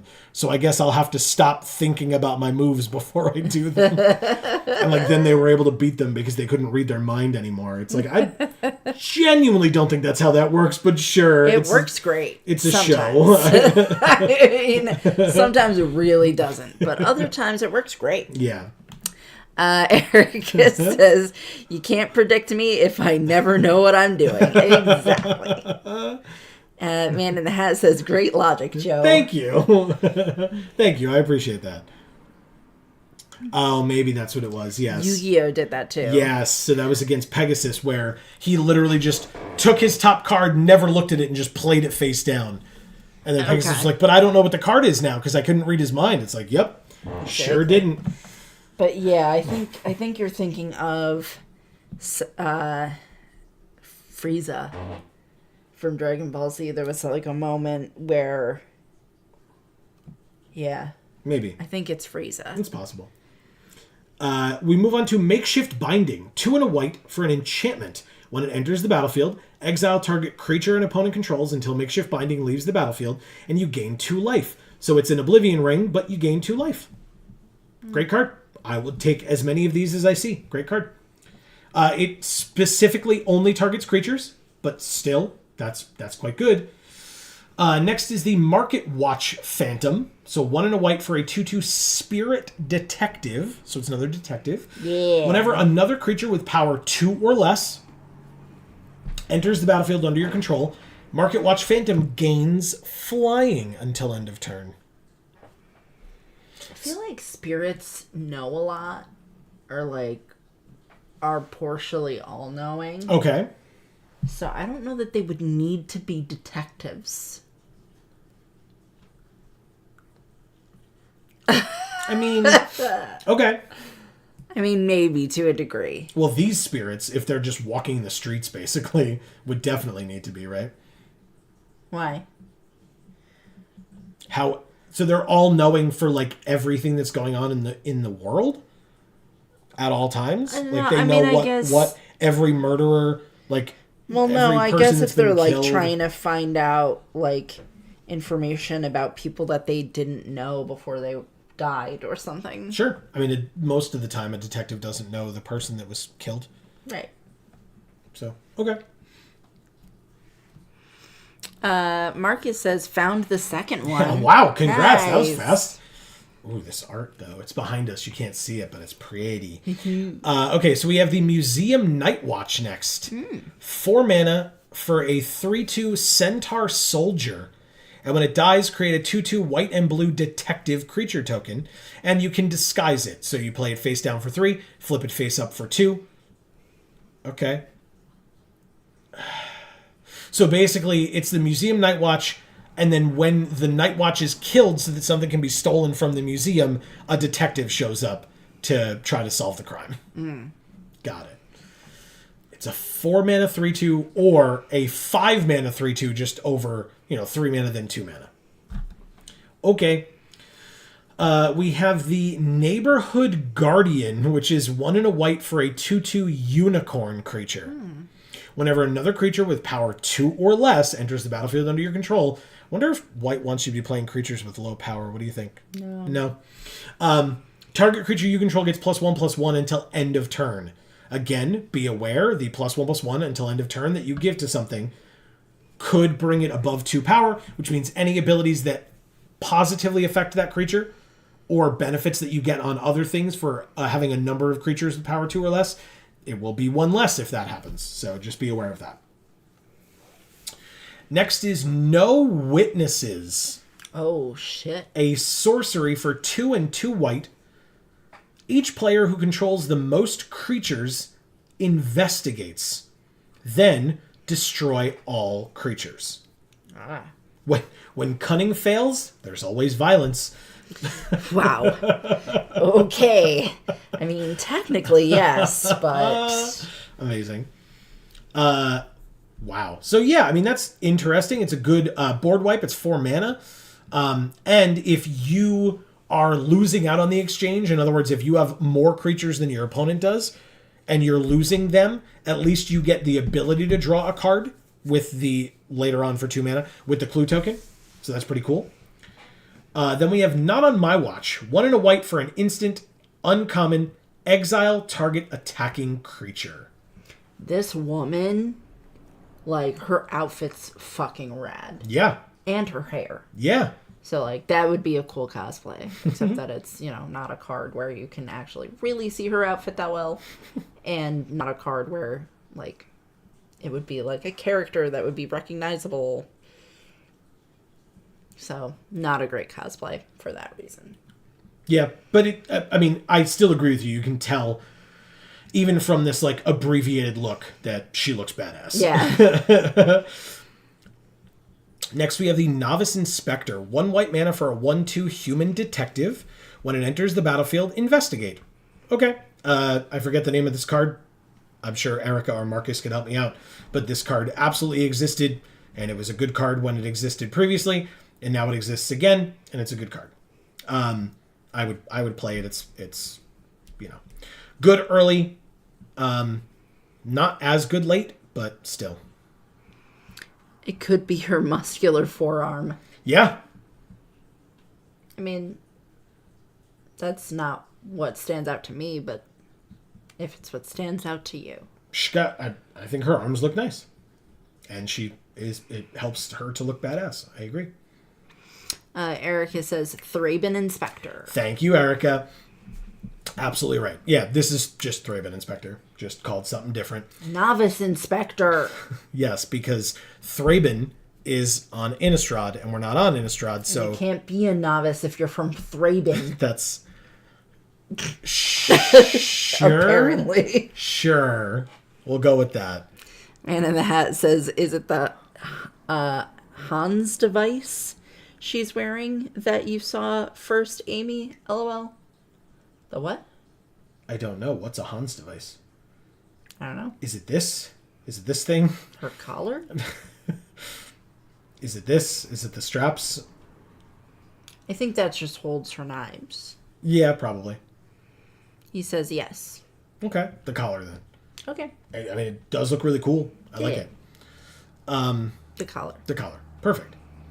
On the Job is next. 2 white for an instant. Creatures you control get +2/+1 until end of turn. Investigate. Okay. These cards have typically not performed super well, and just throwing Investigate on it doesn't make me think it's that much better. But it's got Iceman in the picture. Yes. Oh, it's Agris Kos. I remember when he died. That was the last time we were on Ravnica, I think, right? Oh, so he's a specter as well? Yes. Oh. Because they made him look very blue. Yes. Yeah, and yet he still has some aspects of his armor that are differently colored than blue and spectrally. Right. Which is weird. Like he put on that armor after he died. Maybe. Post-mortem armor. Maybe he did, Amy. You don't know. I don't know. I wasn't there. Man in the Hat says, Hans device is a requirement for race car drivers now because it helps prevent injury. It looks like she is wearing one. It stables the head to the neck. Interesting. That's cool. I did not know that. Thank you for that information. Very interesting. Hey, everybody. Please. Erica says, Agros Kos was the Boros leader in the OG Ravnica block. Yeah. So I don't remember when he died. I guess maybe it was just in the original Ravnica block, but he's back as a spirit, so that makes a bit of sense, I suppose. As a reminder, folks, before we go on, I mentioned that there is no streamer event this Thursday, which is unfortunate, but we have decided, and I know it's a little weird and annoying, we didn't know until literally today that the streamer event wasn't happening. I don't know when they officially announced it, but I literally Googled it and was able to find it online in a way or another, that they were like, due to unforeseen circumstances. Yeah, real unforeseen. We fired somebody around Christmas time and then realized that less than a month later they had to run an event or something and they weren't. So weirdly, nobody was around to do it. Anyway, again, I'm pissed about it, but we'll talk about it more some other time. But it does mean that because we're actually available on Thursday, it means that we will be streaming our regular Friday stream on Thursday instead, since we won't be around on Friday. So Thursday, 8 p.m. Eastern, right here on this channel. Instead of Friday, we will be back with God of War Ragnarok the next episode. So hopefully you'll be able to join us on Thursday. Sorry for the late notice, but again, we were given pretty late notice as well. Yeah. So unfortunately, we have to pass the bullshit on to you because that's the best that we can do. But instead of us missing a whole week for pre-release stuff, we will instead stream anyway, just not a 12-hour streamer event. It will be a 2 to 2.5 or whatever hour God of War Ragnarok playthrough. Yeah. So hopefully you'll be able to join us. Like I said, I apologize for the late notice, but Marcus says, who'd have thunk? Yeah, who'd have thunk that when you fire a person that's supposed to like project manage an event, that event just doesn't get done anymore. No. And you're just like, oh, it was a very unforeseen circumstance. Yeah. The rest of us foresaw it. How about you, fuckers? Erica says 12 hours of God of War. Look, don't tempt me. Okay. No. Amy says no. Don't tempt me. I didn't take the day off of work yet, which is nice. Yes, that is good. That I was able to, I'm able to, like, you know, wait until basically the day before, because God knows this has happened before, so. Man in the Hat says, I got let go today. Cheers. Oh, Man in the Hat. That sucks ass. I'm so sorry. Is there, dare I ask, because you're more than welcome to not have to talk about it if you don't want to. Right. But is there a possibility of other prospects going forward, or is this going to be a bit more of a struggle? Because that really sucks. I'm sorry regardless. Yeah. Marcus says, with those 2 buns, I've dropped the 300 for the decks by nearly 20 this week. Holy shit, good for you. Jesus. Wow. What? Nicely done. Congrats. How? I don't understand. Very nicely done. So, by the way, on the job, I talked about it. I think the card is fine. If your deck is go wide and giving all your creatures +2/+1 means that you could win, great. Or, like, do more trades in combat, I suppose, with, like, a bunch of 1/1s or something. Good. Throwing Investigate on this thing and adding 1 more mana to it or whatever, I don't love that, but it's fine. Man in the Hat says, nah. The sucks ass part is the dumped me with a 2-hour check. 12. A 12-hour check. I blasted the world today applying to places. Okay. Well, at least you were able to do that, and hopefully that yields results quickly for you, because that, like you said, that really sucks. Really sorry to hear that. What do you mean with 12-hour check? Like, there was 12 hours left of your working their experience when they dumped you? Or, like, they gave you a check of money where you worked 12 hours worth of money in the check, and that's all you were given as you left? Yeah, I assumed it was that one. Okay. The second one, but let us know, of course. I will read Perimeter Enforcer is 1 and a white for a 2/2 flying lifelink human detective. Whenever another detective enters the battlefield under your control, and whenever a detective you control is turned face up, this thing gets +1/+1 until end of turn. I mean, we've seen some detectives. I don't know that it's enough to make this amazing, but it is a flying lifelinker, so it could be enough to, like, sway it in your favor, plus the fact that we had that one case that cared about you gaining life.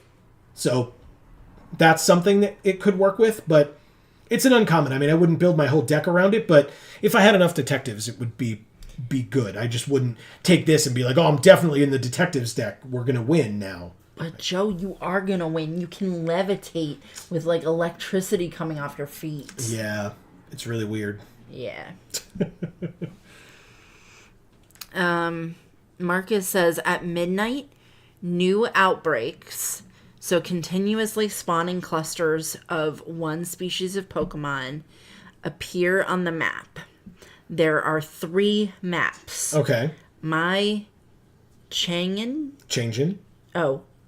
My change in the time on your Switch. Or by changing the time on your Switch. Oh, okay. So by changing the time on your Switch, the machine that you're doing it on, right? Your Okay. Nintendo Switch. You can change the outbreaks. Okay. Okay, so you change the time so that you end up with more spawns, and then you... Because he said at midnight new outbreaks happen.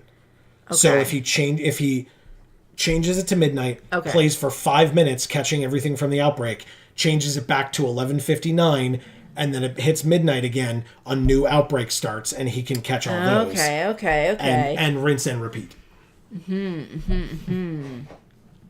Very fancy, Marcus. Very fancy. Next, we have this gorgeous, I mean, just gorgeous sanctuary wall. It really is. Gorgeous. But that's a gate. That's not a wall. Next to it is walls. Yes. So 1 and a white for an 0/4 defender wall, artifact wall. Tap 2 and a white and tap this thing to tap target creature. You may put a stun counter on it. If you do, then you put a stun counter on sanctuary wall as well. Interesting. Okay. So you can basically lock their stuff down for 2 turns, as well as locking your own thing down for 2 turns. And depending on when you do it, you can do it like at the end of their turn, so that then theirs is locked down with a stun counter, yours is locked down with a stun counter, but then you take your turn, take the stun counter off, they take the stun counter off, you untap yours, they untap theirs, and you can immediately tap theirs again and put a stun counter on it on their turn. That's really funny. So you could theoretically keep something locked down forever with this sanctuary wall. Presumably, they will have played something better than the thing you were locking down, unless you know, like, oh, they have like 1 mythic in their sealed or draft deck, and I got it, right? I've tapped it down, and so until they kill this sanctuary wall, I'm just going to keep this tapped down forever. That's really cool. Man in the Hat says I was flat rate, which means I'm paid a certain amount per job. Gotcha. They try to find ways to pay you as little as possible. Makes sense. They managed to strip all but 12 hours worth of pay. BS. What the fuck? That sucks. I'm so sorry, Man in the Hat. Me too. And it's the fucked up. Right. And the thing that sucks more is I imagine, right, without knowing the full situation, I imagine that it's like so much harder to dispute it and say like, no, you actually owe me this and this and this. 1, because they hold all the cards, but 2, because you're out there searching for work now because you need work. And so you don't have the time or resources to be able to actually combat that, which really sucks. Really sucks. Wow. Obviously, again, really sorry to hear that. That's awful. Really awful. We have Seasoned Consultant next, which is another human detective, 1 and a white for a 1/3. Nickel Thomas is here saying hello. Welcome back, Nickel Thomas. Great to see you. Happy Magic Monday.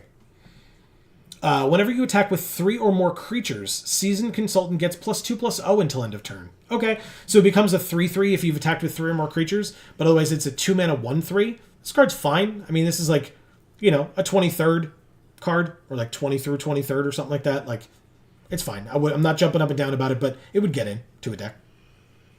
Yeah. Okay, cool. Man in the Hat says, I appreciate you allowing me to share.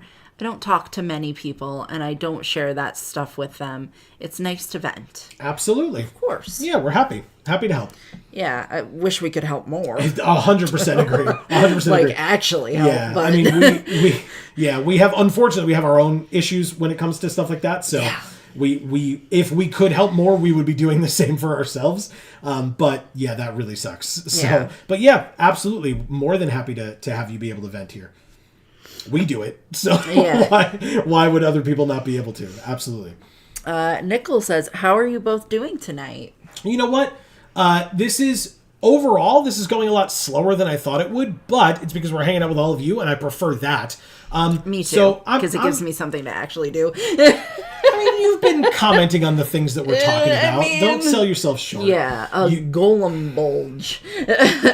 That's not real. Okay. But yeah, we're doing good. Agreed. Thanks for asking, Nickel. And how are you? Yes, it's a big week. Like I said, unfortunately, no streamer event on Thursday, which really sucks because I was really looking forward to that. I always am. But pre-release on Friday, plus big opening for me on Wednesday, coming out on the channel probably Thursday then, since we won't have the big stream, is going to be great. It's going to be a cool week of content for sure. Man in the Hat says, the smiles you've given me have been a huge blessing. Thank you for helping. Does that look like a heart? I'm trying to make it look like a heart. Here, I'll put it like in front of my dress so it looks like you can see the contrast. Amazing. Yes. My skin is very pale, so this is not a good backdrop for more of my skin. But that feels very nice. Thank you. Yes. and or you're welcome. Yes. Nicole says, I'm doing well. Good. Glad to hear it, Nicole. That is good. Yes. And Erica says, I was so excited to tell you all that my teeth weren't hurting today, but then they started hurting like 20 minutes ago, and now I'm sad again. Fair. Well, at least you got through most of the day. That's true. That's true. And I'm sure that's big for you, right, Yeah. Erica? Because this has been bothering you for such a long time. I am so sorry. Same.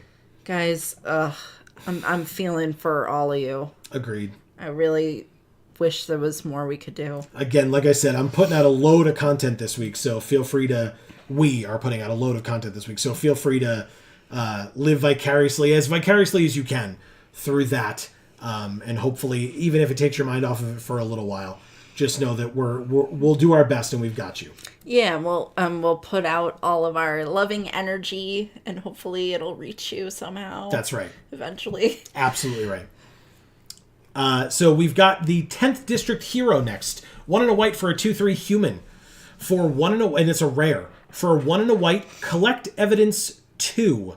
I do not remember what collect evidence does. And I'm sure it will explain it on a card somewhere else. But to find it would probably be a little difficult. So, yes, and this is the other reason why I didn't want to do that. Okay, cool. So collect evidence 2. 10th District Hero becomes a human detective with base power and toughness 4/4 and gains vigilance. And then for 2 and a white, collect evidence 4. If 10th District Hero is a detective, it becomes a legendary creature named Mileva the Stalwart. It has base power and toughness 5/5, and it gains other creatures you control have indestructible. Ooh. Wow. Really wish I knew what collect evidence does. God damn it. I mean... Fine, whatever. Go ahead. You need evidence in order to figure out who done it. That's... So... It's important to have the evidence, so it must be a good card if you get to collect evidence. Thanks, Amy. Right? Yeah. Right? Oh, yes. Right? Yes, honey. Yes, you're absolutely right. Nicole says, maybe we can play some Brawl sometime. I'd love to show you both my Nicol Bolas Brawl deck. Sounds fantastic. Awesome. Yeah, sounds great. Remind us. Don't let us forget, but that sounds great. Erica says, collect evidence X means exile cards from your graveyard with total mana value X. Thank you, Erica. So you would collect evidence 2, which seems pretty easy. Because you could, that would be like 1 card, presumably. And then collect evidence 4 would be a little bit harder, but really not that much harder. It's just that you have to do collect evidence 2 first. And then you can collect evidence 4 because when you collect evidence 4, 10th District Hero has to be a detective. And it's not a detective until after you've collected evidence 2. So it means you have to collect evidence 6 with 5 mana added into it. But you then get a 5/5 where all your other creatures have indestructible. So... That's pretty good. Also... that's certainly what we've been learning recently. What's that? Is that, your job doesn't have legitimacy unless you're doing enough. Fair enough. This is an interesting one. I remember seeing this card. So first of all, Amy, what do you think of the art for this, or the outfit for this Elephant Cleric, the Unyielding Gatekeeper? Pretty sick. Right? Yeah. It's obviously a Selesnya card. But it's 1 and a white for a 3/2 Elephant Cleric with Disguise of 1 and a white. So when it's turned face up, right? So its disguise cost is the same as its regular cost, but obviously you got to play it face down for 3 first, or you can just play it as a 2-mana 3/2. But again, then you're missing out on a fair bit of abilities here, and it is a rare for a reason. So when it's turned face up, exile another target non-land permanent. Just exile it. Okay. If you controlled it, return it to the battlefield tapped. So you basically flicker it, but it comes back tapped. So you could take a pacifism off of it or something like that type of an effect. -1/-1 counters, things like that. Or if we've talked about it many times, if it has an enter the battlefield effect and you want it to go away, come back, and then use its enter the battlefield effect, you can absolutely do that. If you didn't control it, you put its controller puts a 2/2 white and blue detective creature token onto the battlefield. But that means, for example, if they've gotten their 10th district hero up to a 5/5 and giving all their other creatures indestructible, for 2 mana when you flip this thing up, you get a 3/2, and then they get a 2/2 detective instead of their 5/5 that gives all their other creatures indestructible. Like, seems absolutely worth it. Good rare. I have a question about magic cards. Yes. When they have this little bubbly thing at the bottom, what does that mean? What's it for? This is the, I forget what it's called. It's like the foil stamp for it when it's a rare or a mythic. Oh, okay. So... I was like, how come some have it and some don't? Yep. Like, I just never knew. Yeah, rares and mythics. Okay. And actually, that's relatively new, like within the last like X number of years is when they started doing it. It helps prevent... Counterfeits to a degree. Makes sense. Obviously, it's not perfect, but it's another layer of protection against that. Okay. But yeah, where's our last mythic? This one. So all mythics, all rares have the little stamp. That's a damn good question, Amy. Yay. Thanks. You're welcome. There's like 5% goofy in your response, and I appreciated it. Erica says you could also use this ability to save something from a removal spell. Good point, because you're flipping it face up. So you can flip it face up at any time, which means you're exiling your thing that they've like targeted with a removal spell, and then it comes back in tapped. So even if it doesn't have an enter the battlefield effect, it won't exist anymore to be targeted. So good point. Erica says they added those in Magic 2013, I think. This set with Garruk and Apex Predator. No, that's one thing. Garruk, Apex Predator. Oh, okay. So whatever set that was, she thinks it's Magic 2013. That might be M15, but either way, it was a core set. Okay. You absolutely could be right. I feel like I remember it being around a while, but yeah, I mean, technically that was 10 years ago. So. Yeah, almost. Yeah, 13 was over 10 years ago. 15 was not quite 10 years ago. Yeah. So 10 years adjacent. Yeah. 3 rares in a row, by the way, because then we have the Wojek Investigator. By the way, I think this card's good, if that was unclear. I think this card's good, too. Yes.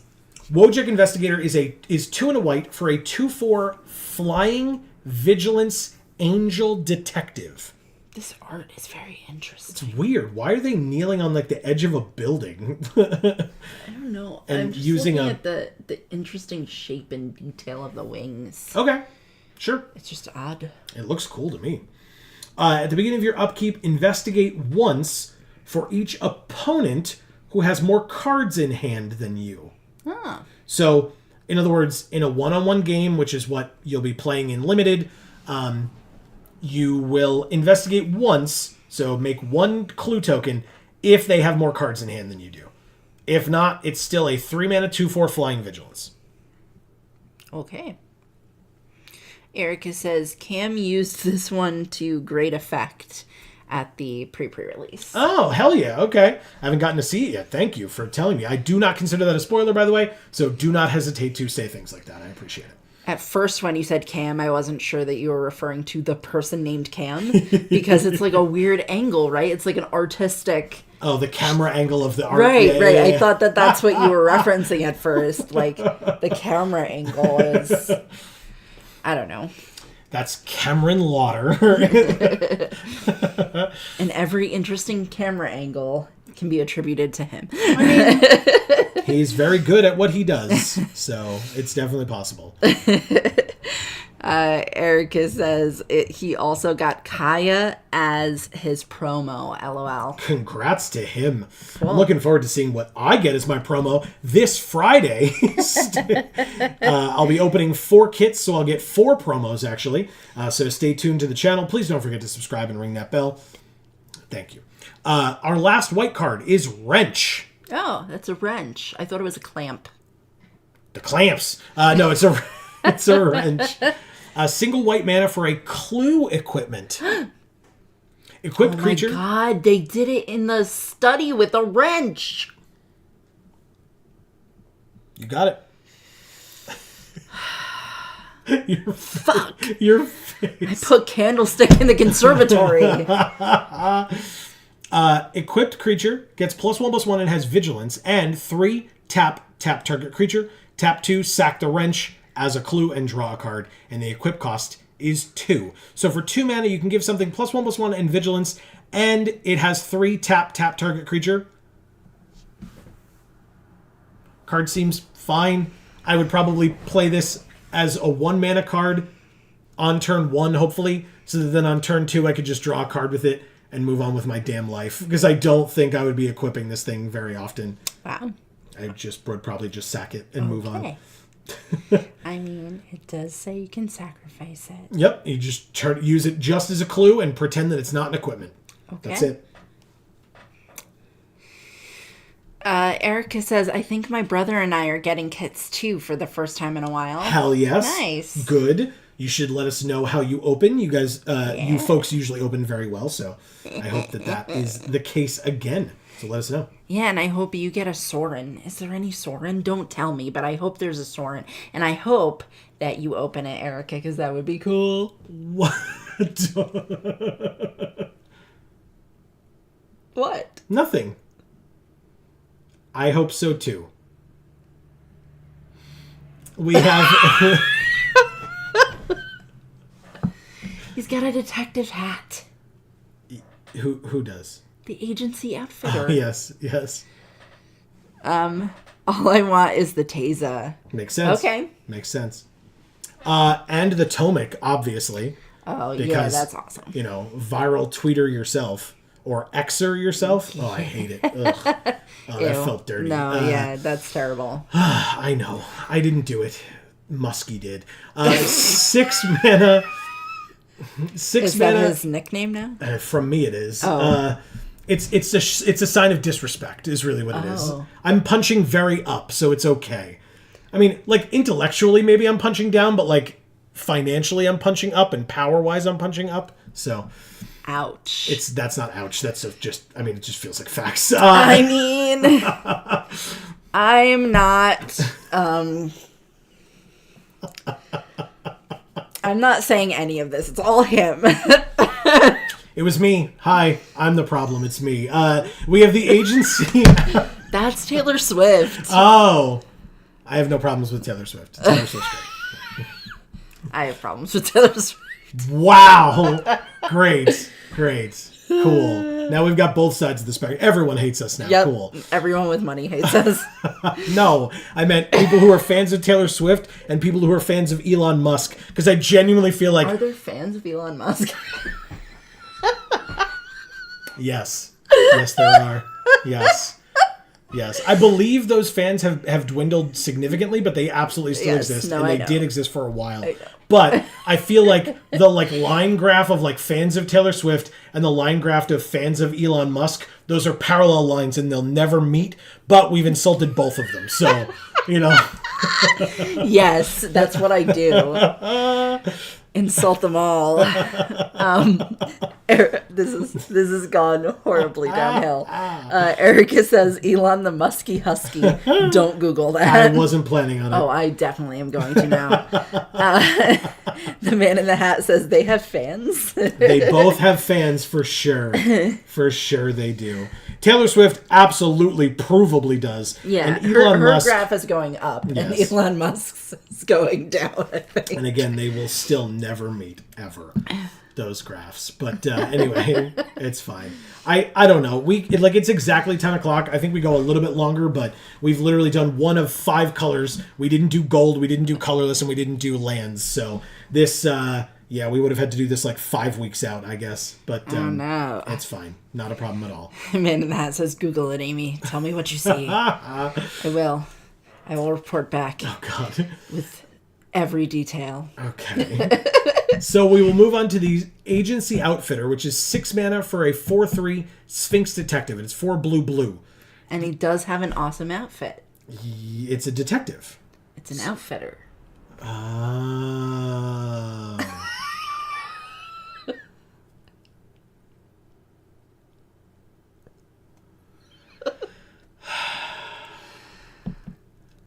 But because they're a Sphinx, they have flying. And because they're an outfitter, when they enter the battlefield, you may search your graveyard, hand, and or library for a card named Magnifying Glass and or a card named Thinking Cap and put them onto the battlefield.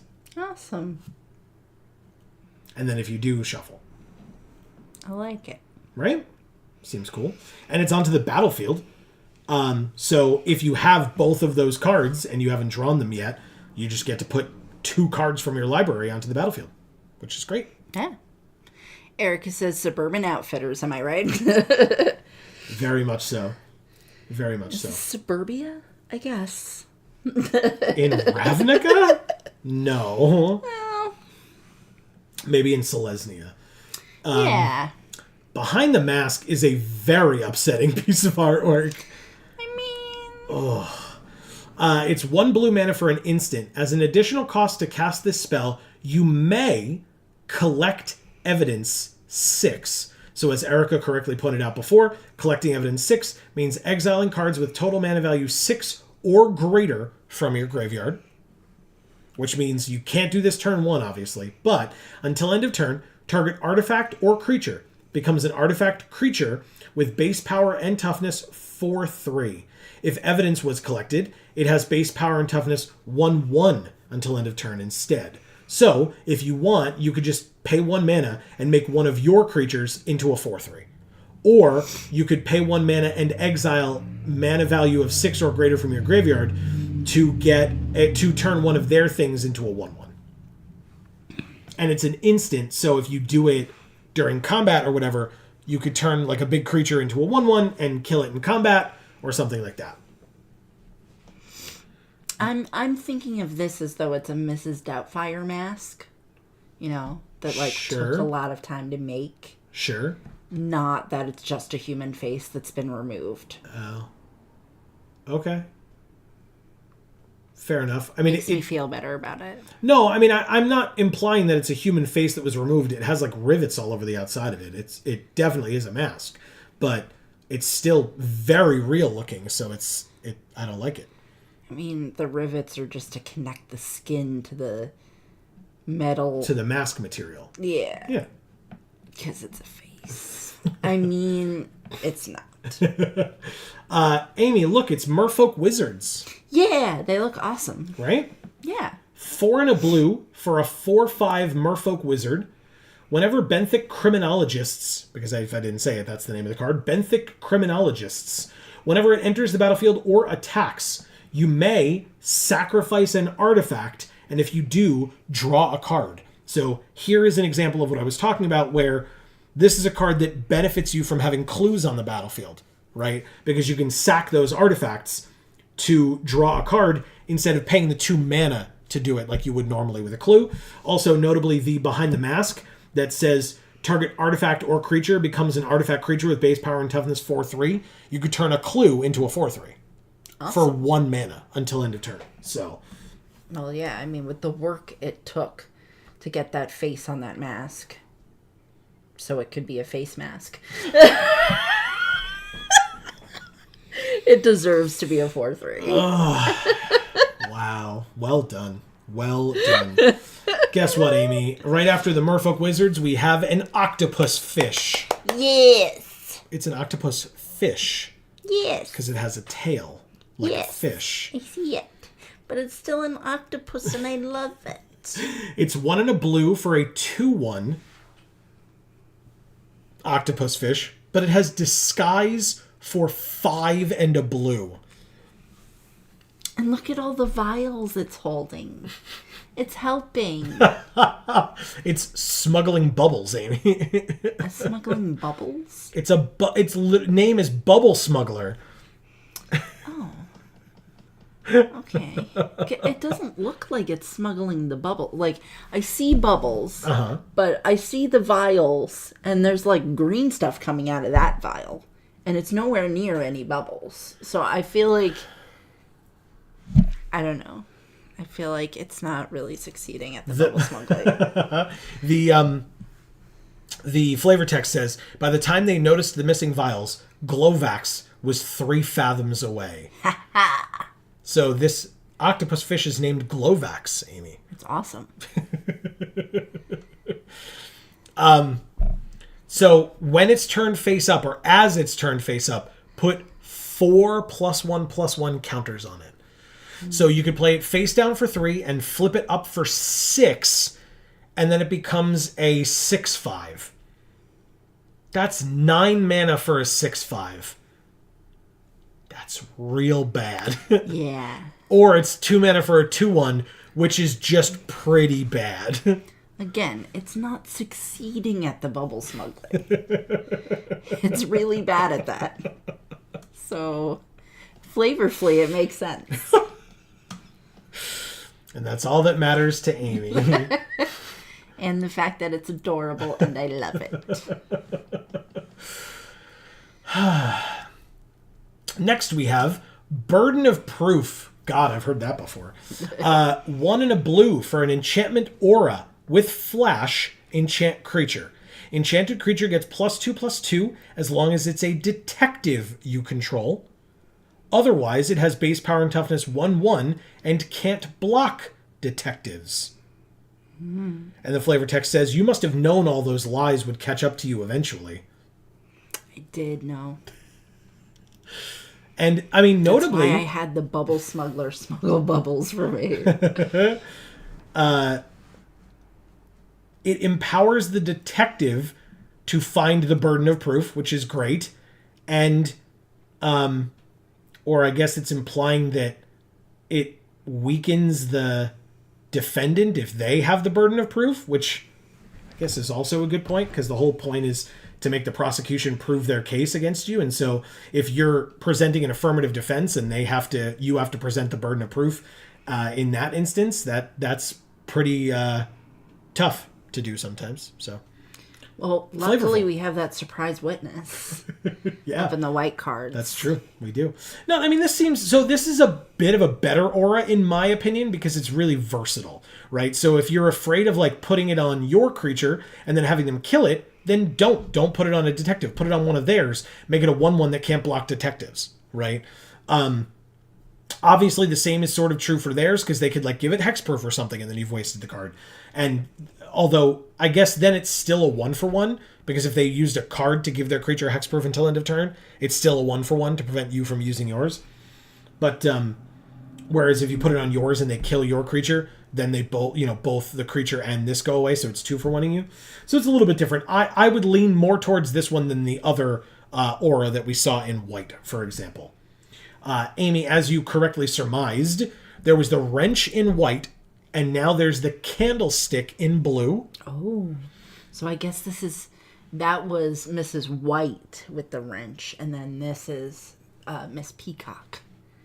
Miss Peacock. With Okay. the candlestick. Okay. Because I was going to say Colonel Mustard, but that would be white, but we've already done that with Mrs. White. Because yellow, because the sun. No? Who's Colonel Mustard then? Nobody. Colonel Mustard is nobody? All right, well, hopefully, not in this game. Hopefully he didn't do it then. Yeah, hopefully. Maybe that guy's Colonel Mustard.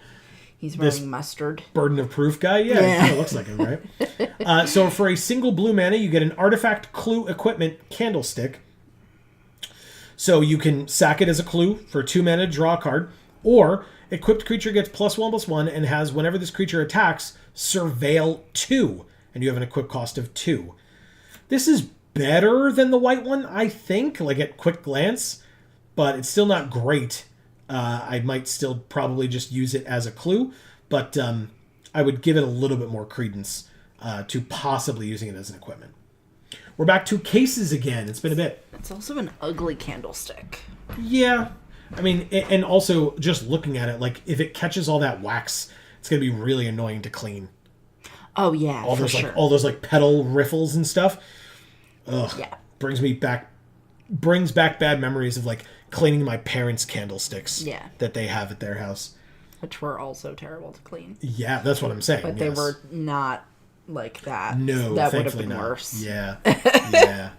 You'd have to basically like heat the candlestick, I think, Yeah. To like Get melt the wax wax off. and then pour it out and rinse it out. Anyway, we have another case, or more cases, with Case of the Filched Falcon. Whoa, what? For 1 blue mana, it's an enchantment case. When it enters the battlefield, investigate. So get a clue. To solve, you have to control 3 or more artifacts. So again, doesn't have to be clues, but can be clues. That was a Disney Channel movie, I think. Get a clue? Yeah. Nice. It was a good one. And I then- thought at the time. Okay. I never saw it, but I appreciate that info, and folks can let Amy know if you agree or disagree. To solve this, 3 or more artifacts, which is fine. And then once it's solved, for 3 mana and sacrifice this case, you put 4 +1/+1 counters on target non-creature artifact. So, one of your clues. And it becomes a 0/0 bird creature with flying in addition to its other types. So it becomes a 4/4 bird. You get the falcon back. Okay. Because you turned a clue into finding the falcon. Literally. Well, falcons are cool. But this seems great. Obviously, blue often cares about artifacts in Limited and in sets. And then obviously like things like Candlestick or Coveted Falcon just count as artifacts because they are. And then any clues that you make also count because this makes a clue. And if you need 3 or more, once you've made the clue with the case itself, the Case of the Filched Falcon, you only need 2 more artifacts to be on the battlefield at the end of your turn. That's it. And then you've solved the case. Next is the Case of the Ransacked Lab. Oh, shit. That place is trash. 2 and a blue for an enchantment case at rare. Instant and sorcery spells you cast cost 1 less to cast. That's very nice, especially for 3. Because it's casting all over the fucking place. To solve, you have to have cast 4 or more instant and sorcery spells this turn. That seems very difficult to do. And then it's solved, or when it's solved, whenever you cast an instant or a sorcery spell, draw a card. So in Limited, this feels awful. Because you have to be able to, like, it reduces the cost of all your instants and sorceries. But you have to cast 4 of them in 1 turn to be able to solve this. And then you have to cast more of them to gain the benefits of this being solved. How many instants and sorceries are you going to have at any one time? Like, I guess if some of your instants and sorceries let you draw cards, then maybe, right? Because then, and I don't mean once it's solved, I mean before that. So that you can rebuild with more instants and sorceries. And they all need to be low costed enough to allow you to be able to play 4 of them in 1 turn. That just seems bad. I'm not a fan. Boo. Even though it's a rare. Again, for Limited. For Constructed, maybe. But for Limited, hell no. I can't see that happening at all. 3 and a blue for a 3/3 Spirit Detective with flying. Cold Case Cracker. When Cold Is Case... she cold or is the case cold? Yes. Okay. It's a cold case that she is the cracker of, or she is cold and it is cases that she is the cracker of. Yeah. And then when she dies... She likes crackers. Yes. I wonder if her name is Polly. That's a really bad joke. Parrots shouldn't even eat crackers. That's a bad idea. When cold case cracker dies, investigate. Okay. I mean, 4 mana 3/3 flyer is good. That I like, right? The 3 toughness that we saw for 5 mana hurts a little bit more. 3 toughness on a flyer for 4 mana feels pretty nice. And you get a benefit when this thing dies. Again, similar to the 4/3 that we saw. Gaining a benefit when it dies. That's pretty damn good. I like that quite a bit, actually. Interesting. She has the rare privilege of investigating her own death. Yeah. Really cool. Yeah. Okay. Well, sure. Let's do this mythic, and then we can probably call it a stream for the night. 7 mana, 5 blue for Conspiracy Unraveler, Wow. which is a 6/6 Sphinx Detective with flying. And it says you may collect evidence 10 rather than pay the mana cost for spells that you cast. This card is awful. Or, I will rephrase. If you have the ability to play a 7 mana 6/6 flyer, that is fine. It's expensive, but the ability, in limited at least, does nothing for you. Nothing. You are never going to have, in limited, a situation where you're going to be able to collect evidence 10 instead of paying the mana cost for your spells because you've already cast a 7-costed Sphinx. Yes. So, unless you're like, I really need to empty my hand this turn, and I have a bunch of cards in my graveyard, so I'm going to cast this 1-drop and this 3-drop, or this 2-drop and this 3-drop, and this 5-drop by collecting evidence 10 with literally every card in my graveyard. It seems unlikely. Yeah, especially if you've gotten to 7 mana to be able to play this thing. I agree that's very unlikely. So, yeah, I feel like, again, if you have the ability, if you feel like the game is going to go long enough where you can cast a 6/6 flyer for 7 and have that be impactful on the field, cool. Just realize that it's not going to be on turn 7. It'll be way later than that. And it's going to be a 6/6 flyer. That's it. So if you've gotten rid of all their flyers or they don't have any and you're able to get this thing through, then yeah, you're probably going to win if this sticks on the battlefield. But don't worry about that other ability. It's almost... I can't imagine it coming into play except in very, very, very corner cases. Outside cases or whatever. Cold cases? Yes, exactly. And I guess I'll... Sphinx tribal card. Yes, exactly. It's that's why I said it's definitely not for limited. For constructed, very, very different story, right? Absolutely a different story because a lot of Sphinxes are high costed. So if you want to cast a Sphinx for 7 and then collect evidence 10 and cast another Sphinx that costs 7 or something like that, makes perfect sense. Makes perfect sense. Especially you can do it in the same turn, right? So you get up to 7 mana, play this 6/6 out, and then now you can collect evidence 10 right away to play another card from your hand. Mm-hmm. So, yeah, I could see that happening absolutely. This card comes down, and the second it comes down, you cast something else. But not for limited. That I would be very surprised if that occurred in limited. I won't lie. It's a very pretty art, though. It's very interesting. It's like slightly off center, which is, and I don't mean because it's tilted this way. I mean like even obviously, like, this being the central line, like, this is curved off to the side here. Yeah, right? I mean, like, the that's not a straight circle line. is in the center of the rectangle.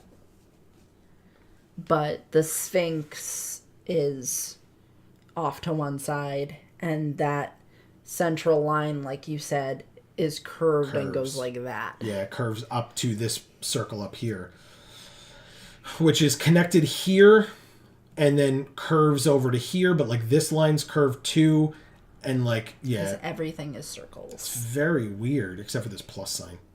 Yeah. Randomly. Very strange. But yes, pretty as well, obviously. I'm not trying to say you're wrong by any means. It's just odd to me, that's all. I guess we can do the Coveted Falcon as well, because then we will have finished this whole row here.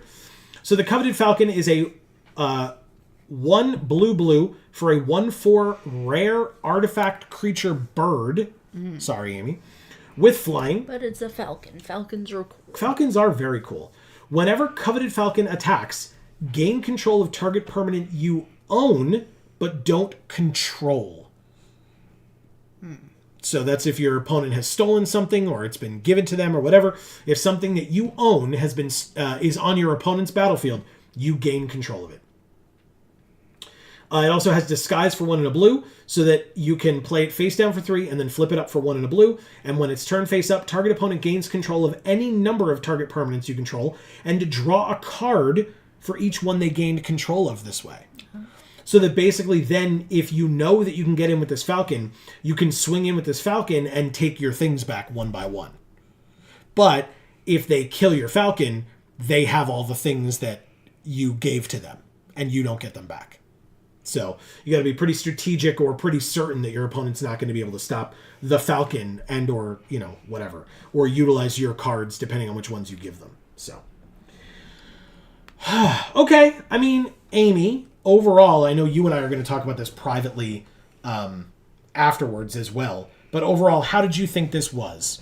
Was it okay? Was it bad? Was it... Yeah, I mean, like you said, I feel like we should have gotten further along with this. But yeah, I mean, not as much fun as playing against other people, I guess, but Sure. It was more to prevent me from having to do Cube again, because Cube is out right now. Yeah. But so there's basically, Amy and I will talk internally here at Geek for All, but Amy and I will talk it over. We will take into account what folks say. If you have opinions that you were not able to voice in chat, or you're watching this on the VOD, leave your opinions in the comments. We would love to hear from you, whether you liked this, disliked it, if you have tips, pointers, etc., or thoughts. As always with those things, they will be taken as constructive criticism, and we might follow them, we might not. It depends on what we think. We're not saying that if you tell us something that we're immediately going to do it, but we will take it under advisement between the two of us. That's just how, suggestions works for us. So, we would still love to hear people's opinions, because obviously if it's something that you feel strongly about, we want to know about it. Even if it's not necessarily something we agree with, it's something that we want to know about. Right. And so we'll take that into account. And then if we want to, we will be back next week with more of this to continue this review, this set review. Otherwise, we'll be back next week to play some MTG Arena, if that's what more people are interested in. So. Yeah, so leave it in chat, leave it in the comments, tell us whatever way you can do so. Correct. How you feel about these videos, and since this is the first one we've ever done. But of course, going forward, if we do continue to do these videos, we still want to hear from you for those as well. But obviously, now is when it makes the biggest difference, because we're only to blue. Yeah. So yeah, like we said, so definitely leave your thoughts, your opinions, etc. We appreciate you joining us for this. Hopefully you did enjoy.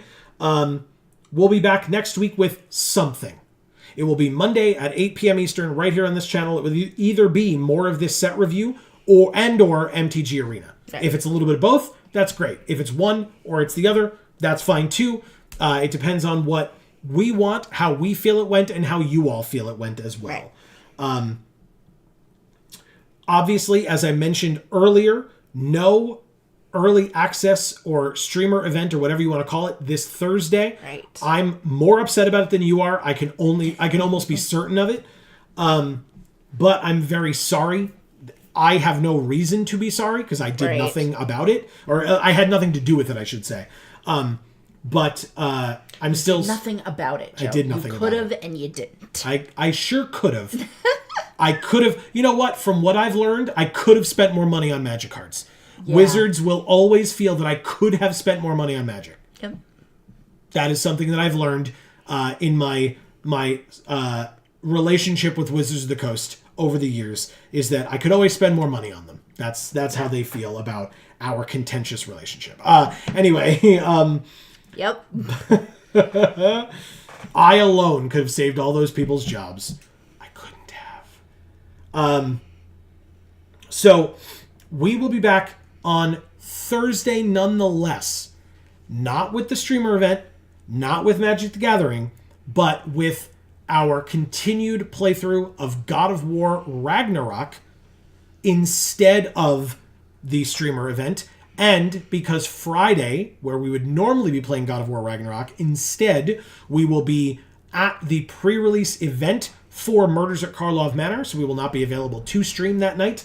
But stay tuned for more videos from us regarding Murders at Karlov Manor on Thursday and Friday here on this channel. So while you are here, if you are enjoying the things that we're doing, and if you're looking forward to those things, please don't forget to subscribe and ring that bell so that you will get notifications whenever any of our videos come out.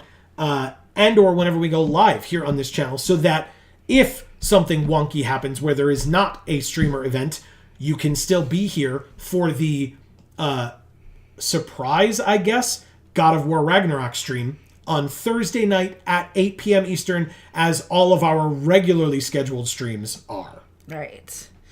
Marcus says, night fam, see y'all Thursday. Thank you, Marcus. Good night to you as well. Have a you. great rest of your week until we see you again. In fact, speaking of which, Amy, we had some really cool people join us tonight for our experimental set review stream. Yes. I was trying to figure out what to call it. Our experimental set review stream, so you have some work to do. They do. Marcus, thank you so much for being here. You're incredible. As always. Erica, I don't even know what to say about Erica. She's just awesome. Yeah, we appreciate you being here. And honestly, for a woman who started off the stream by saying she didn't know anything about magic and was just eating snacks, right? She helped me a lot more than I was able to help myself. She talked more about magic than anyone else. Everyone else combined in this chat tonight. So I got your number, Erica. I know what's going on. Yeah, we see through it. And thank you so much for it, because it's very appreciated. And you know I need the help. Yeah, So I appreciate it very, very much. Thank you. What would I do without you? Man in the Hat. Besides sound like more of an idiot. Oh, Jesus Christ. Man in the Hat, thank you so much for being here. I'm so sorry you've lost your job. That really sucks. Really sucks. glad we could be here for you in what small way we can. Correct. Nickel, thank you for being here again.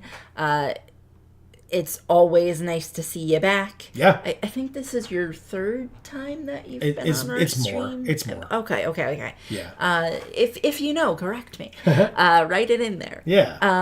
But thank you so much for being here. Yeah, it's great. That's it. Oh, that's it. Okay. Yeah.